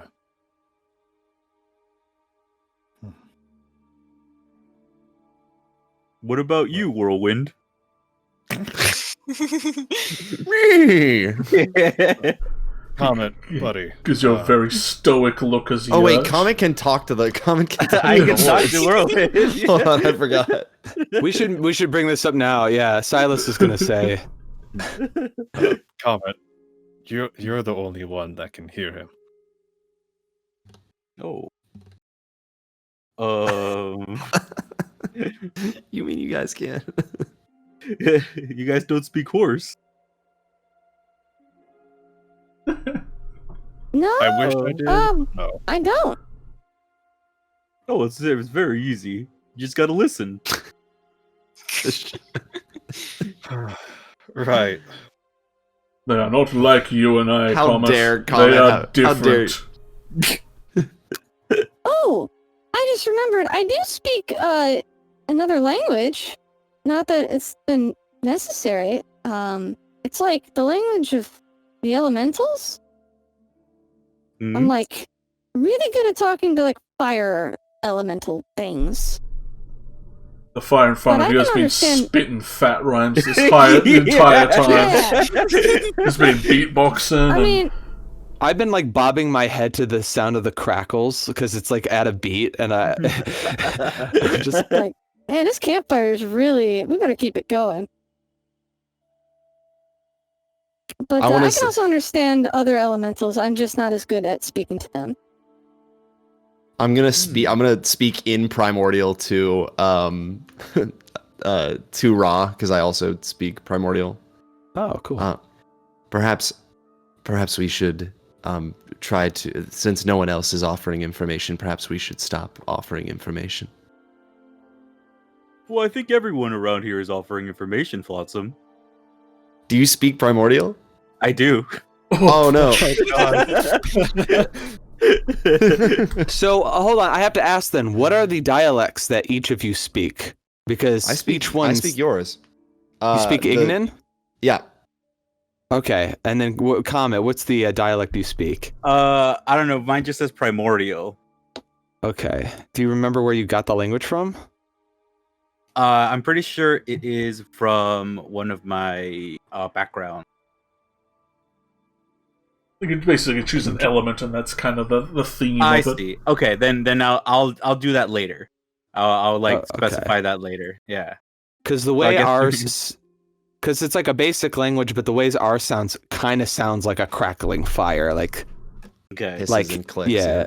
Yeah. All right. Ignan accent. Mm-hmm.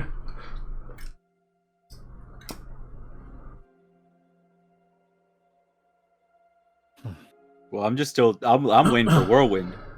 It looks like everyone else having so rudely interrupted him. Yeah. Adelaide, have you been satisfied with the things that we have shared? Does that make you feel more comfortable about traveling with us in the future? Yes, this has been most illuminating, and I hope it has been helpful for all of you as well. Then what are we to do next? I believe we have a Hydra to kill. Yes! Wait, Finally! we're heck serious yeah. about that. We're not gonna go to the mine like we promised. Oh, no, we'll go to the mine, but I mean, look, Isaac and Stan and the blacksmith man, they're all fine. They're here at the hamlet. We don't have to worry about them. Also, I Wait. want to kill those fucking bandits. They're on the way. We need to kill them and get our money back. Whatever else they're keeping there. Now that you remind me, the blacksmith, Herolf, he said he could make our stuff better. Good to know. Maybe we could do that before the Hydra? Yeah, but I don't have any money, and right now I'm really fired up to kill the bandits and a Hydra, so I kind of want to just get that done. Oh, is that what this is? And I hand over and I show the bags that the Baracus gave me. I don't know how much money it is, It's but 250 for each citizen. okay. Oh, 250 for each. No, 50 for each, so Oh, okay. 50 times 4. Yeah, I was like 250 for each. Whoa. Or 50 times 5, but yeah, so that was our reward. Okay. How many people did you bring back? Go back, We Gray. brought back Go back. Beth, Grey Cat,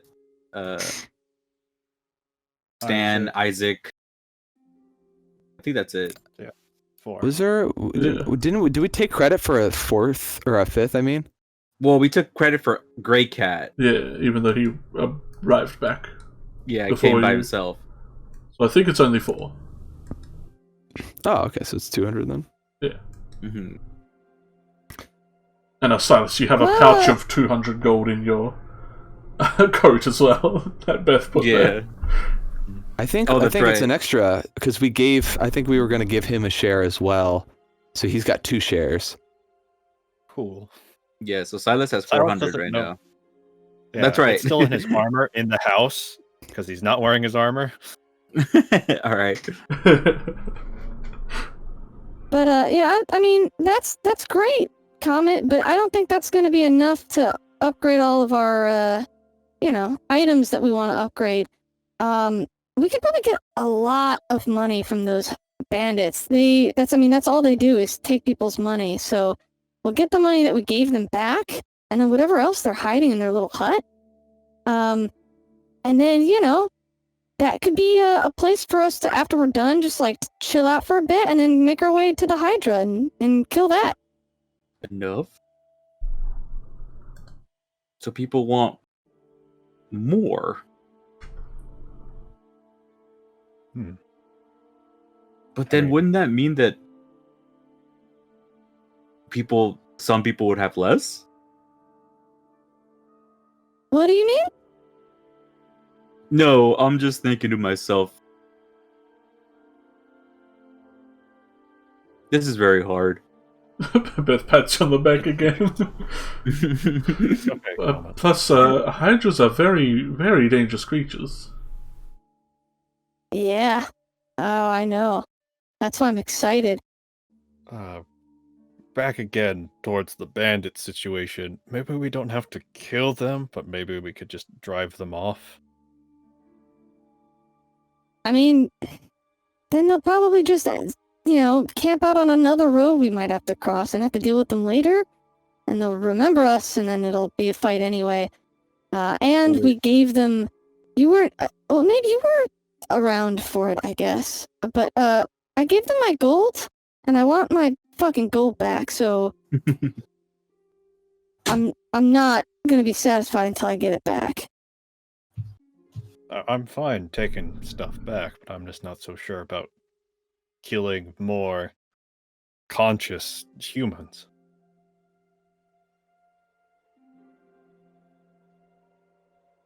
I mean, that's kind of part of life, I think. I mean, the world is a very tough place to live in. If it's not a monster, it's gonna be a sentient being or a natural disaster of some kind, And I can't really do much about nature, but I can do something about the other two.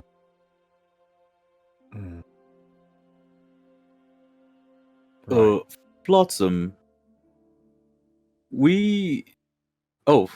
Fel's in here right now. Yeah, on. no, that's Yeah. skedaddle, but... Oh no, I didn't see that. Well, okay, Yeah. never mind.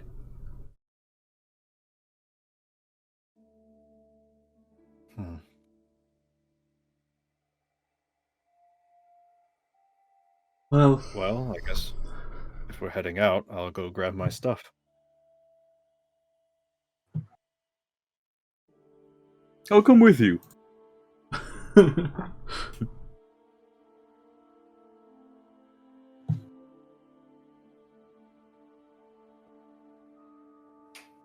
That wait outside the sleep house. Just very muffled, you hear, "Holy shit! Comet, somebody put 200 gold pieces in my armor." Oh yeah, that was me and Beth. Oh,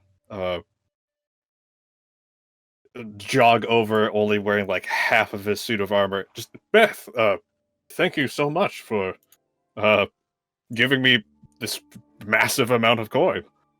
She kind of shifty eyes over at everyone else, just kind of waving her hands to the side. No, that's okay. Before she has a chance to respond, I like full dad hug her and like pick her up into the air a little bit. Her legs go kicking. And put her back down on the ground and like secure her hat back on her. Well, jeez. That's okay. You probably need it more. Make sure you get your stuff prepared. If you're gonna go face a Hydra, that's really dangerous. And I'd much rather see you all walk back in through those gates and not, well, back down from Harvey's little hut. Kind of grip the box on my belt. Ah, yes, And, a little shard. I have to show you it. Ooh. Mm. Cool. Love that little end line. Yeah. Nah. Nah.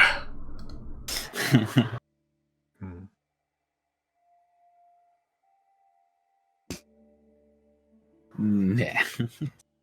Alright, gonna write that in my inventory. Does anybody else have anything they need to do to prepare?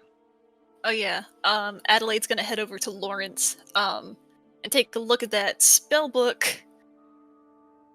And it's only gonna take a little bit of time to copy down the spells because I can use my wizardly quill Yeah.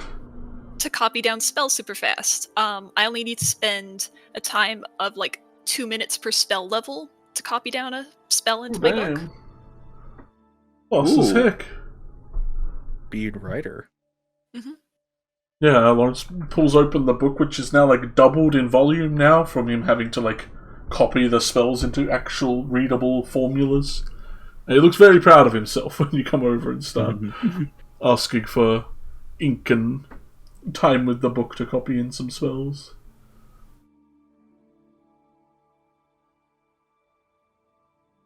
Then he As, just sit like Stanley starts drawing on himself to put the spells in.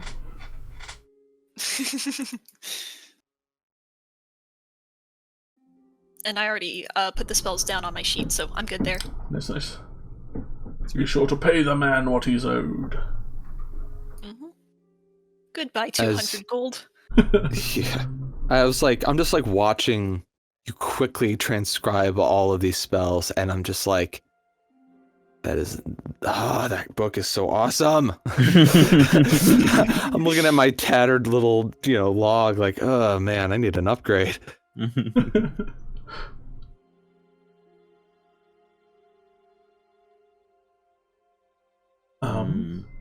Well, with two of us missing, and we've already gone for about 2 hours, so we might just do a short session this week, just so everyone's kind of here and ready. Oh.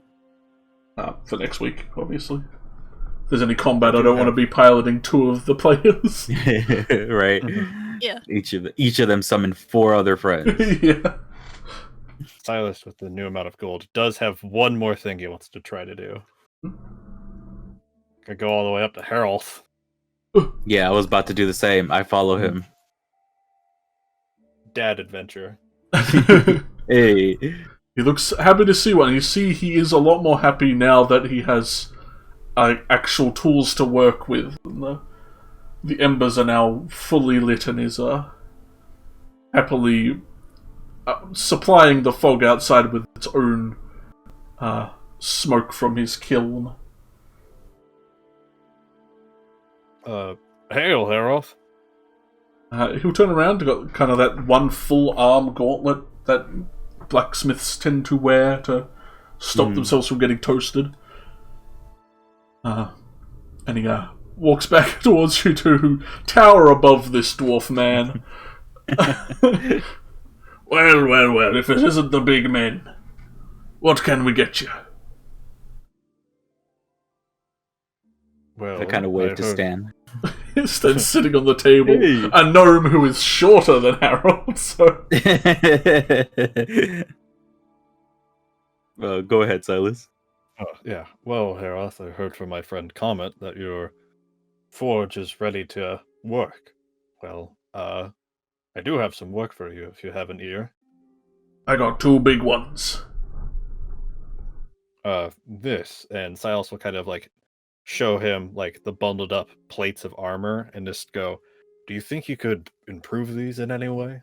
He rubs his chin as he looks at them. Well, improving armor's hard when you have to kind of make it from scratch to be better. I could potentially make more. Seems you're missing a few plates here and there. Yeah. Yeah, you currently have half plate, correct? Yeah, I'm missing the cuirass. Hmm. And technically helmet, but who cares about helmet? Yeah, helmets are for fools. You have the show face option on. Yeah, exactly. Well, what's Could you also help me with my shield? Yeah. Big. Cheeky's doing hardcore math. Yeah, I'm doing math. Uh-oh. Well, if you just need the breastplate for that, then I could make one for 400. That would even that out to full plate. As for a whole new shield,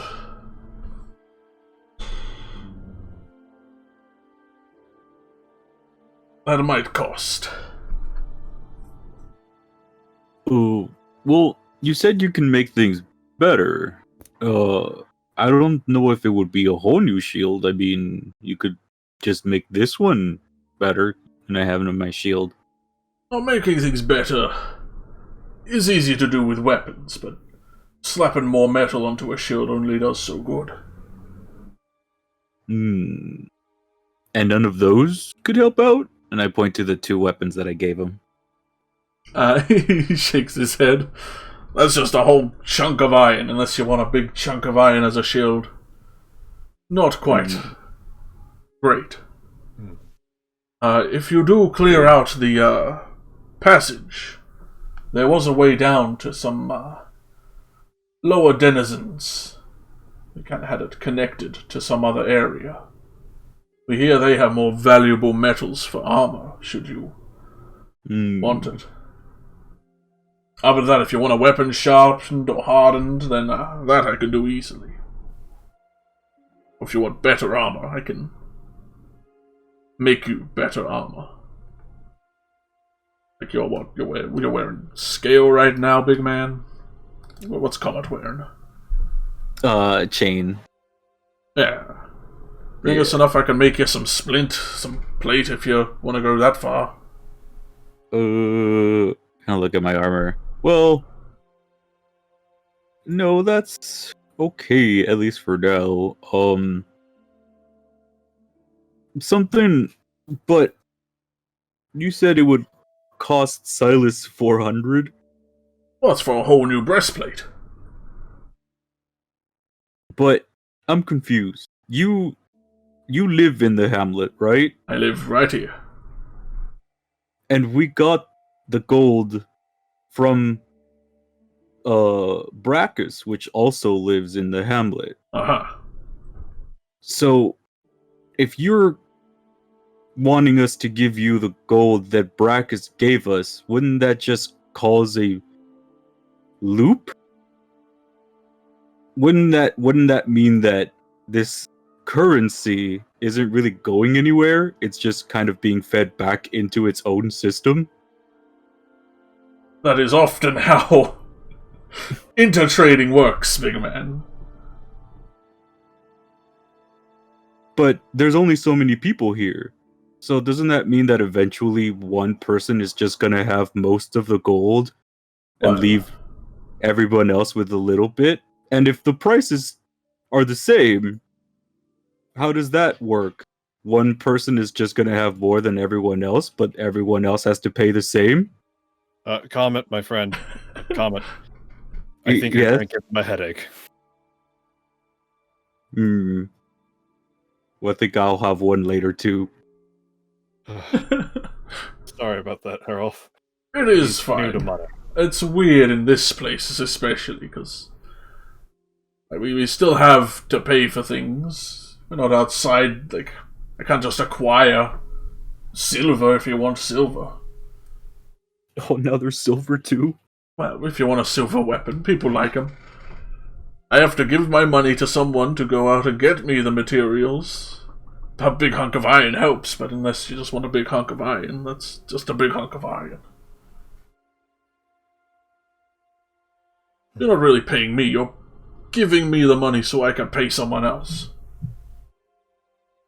Right.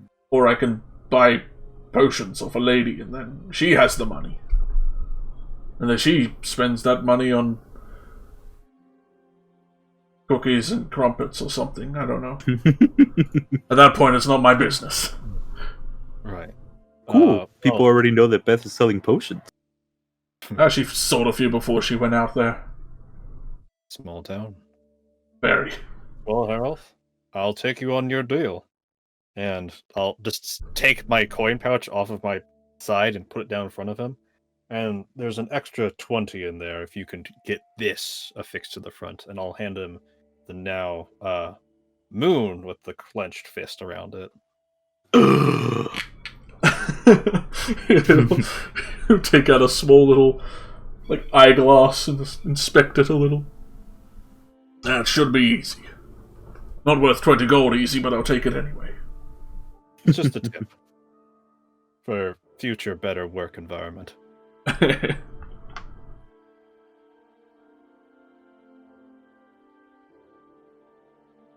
what about you? Big man, you want some splint? You want some other stuff? I mean, we could... I can look into that later. I'm just kind of dealing with something right now. Look, you get me access to those better materials and a better shield will come right up. Unless you want like a tower shield or something, your one's just looking kind of small. I can understand that.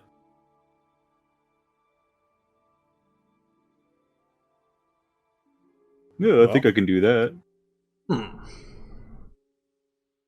Well, if you do want a bigger one, if you give me 200 gold, I could probably put something together.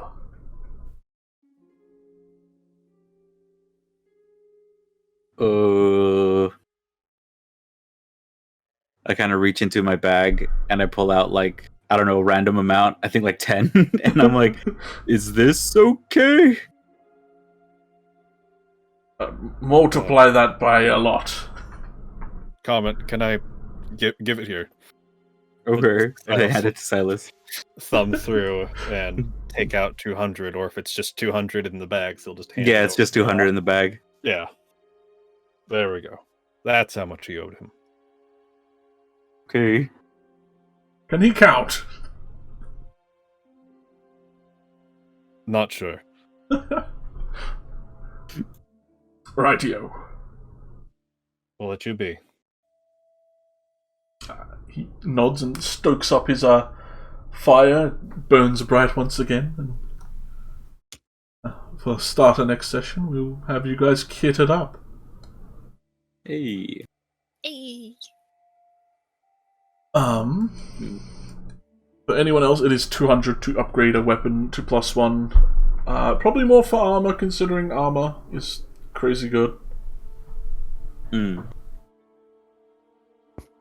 I was just kind of asking for a shield, but yeah. Shield's a thing I didn't really consider when it came to it. When upgrading armor, or I'm sorry, a shield, does that, or goddamn it, a weapon, does that make the weapon magical for uses of like bypassing magic resistance? No, it is simply just a better weapon. It's mastercrafted. Gotcha. Unless you were to get like silver or get like mithril to make it out of, or adamantine or something. Okay. And it is still just a real good sword. For upgrades, like if let's say I have a +1 sword, if I want to make that +2, is it like double the cost, or how? It will be more, but you only have access to +1 right now because he only has basic tools. Got it. Okay.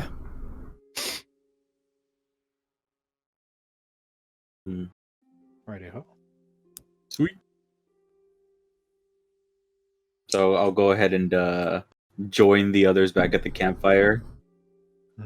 Who knows if they were talking before? Talking smack. Right. Also, I just want to say, I hope the Weed Knight appears again, because I paid him 420 gold.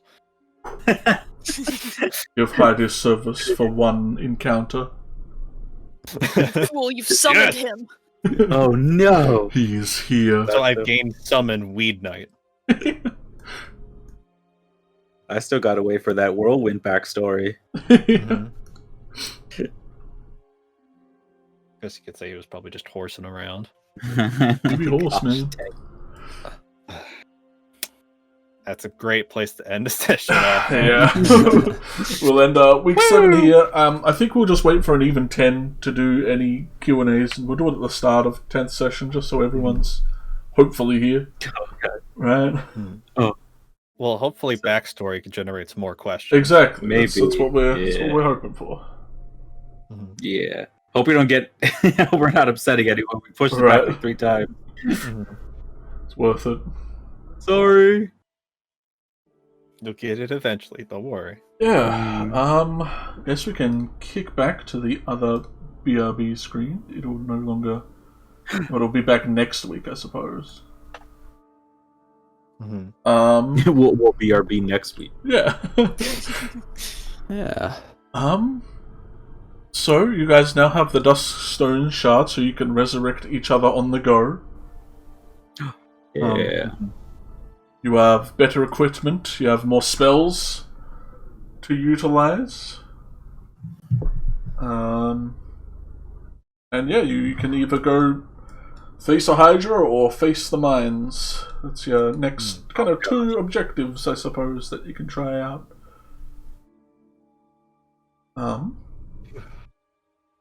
Thank you all showing up. Thank you for coming. Anybody got anything they're up to later this week that they want to give a shout out to, I suppose?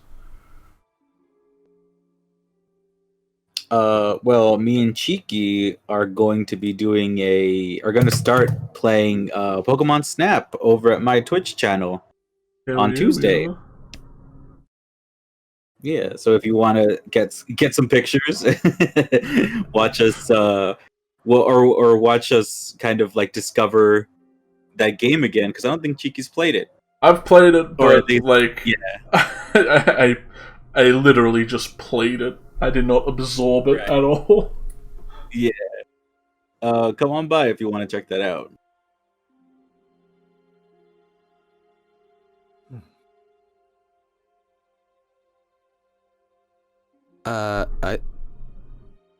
I stream.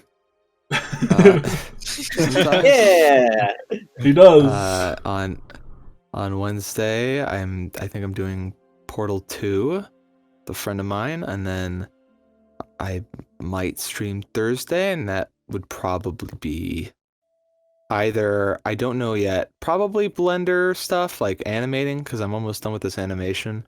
Oh, hell yeah. I'm pretty much done with the character animation. I think I just need to do like the backgrounds and then some thumbnails and all that good stuff. Touches. But yeah, finishing touches.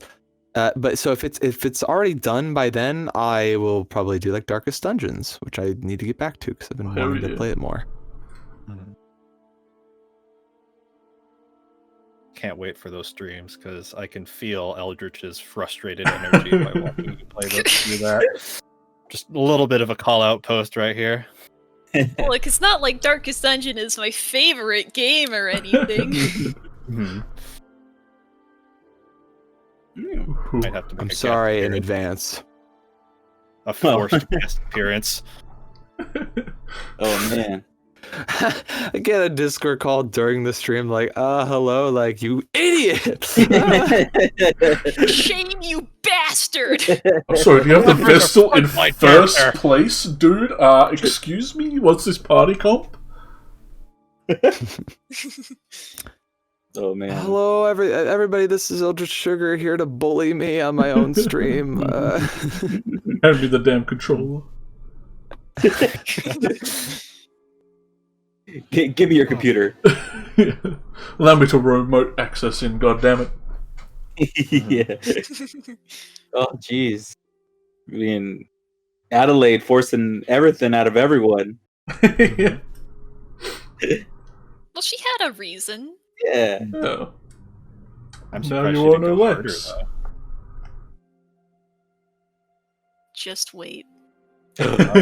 This was just the While we're beginning. sleeping, she's just gonna cast silence and then slit all of our throats. Oh no. Like, No. now I know your weaknesses.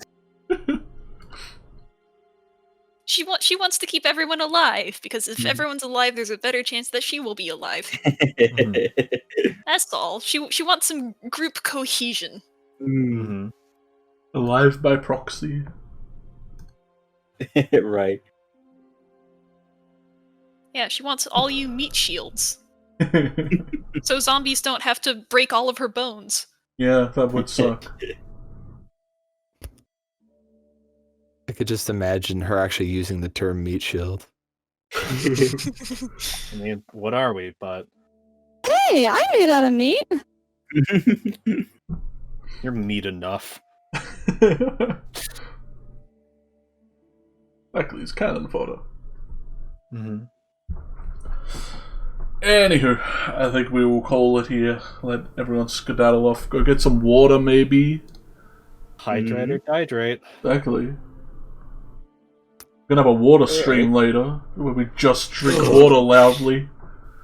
That would be For 3 hours. Yeah, for 3 hours, just Terrible. sipping water, making as many like sounds as we can. literally the microphone is not allowed to go near our mouth. It's only just pressed up against our throat. It's just terrible. Oh, Oh, the gulp sounds. oh no. All like terrible body sounds. Ooh. Water Anyway, that's drinking enough of that horrible ASMR. idea. End the stream, Cheeky. Before That's people gold, get too many dude. That's views. gold. Yeah, I'm gonna run a 60-second ad break for like 2 cents of revenue. So Hell get yeah, out of you, here, Cheeky. everyone. See yous. Bye. Bye. Bye, everybody.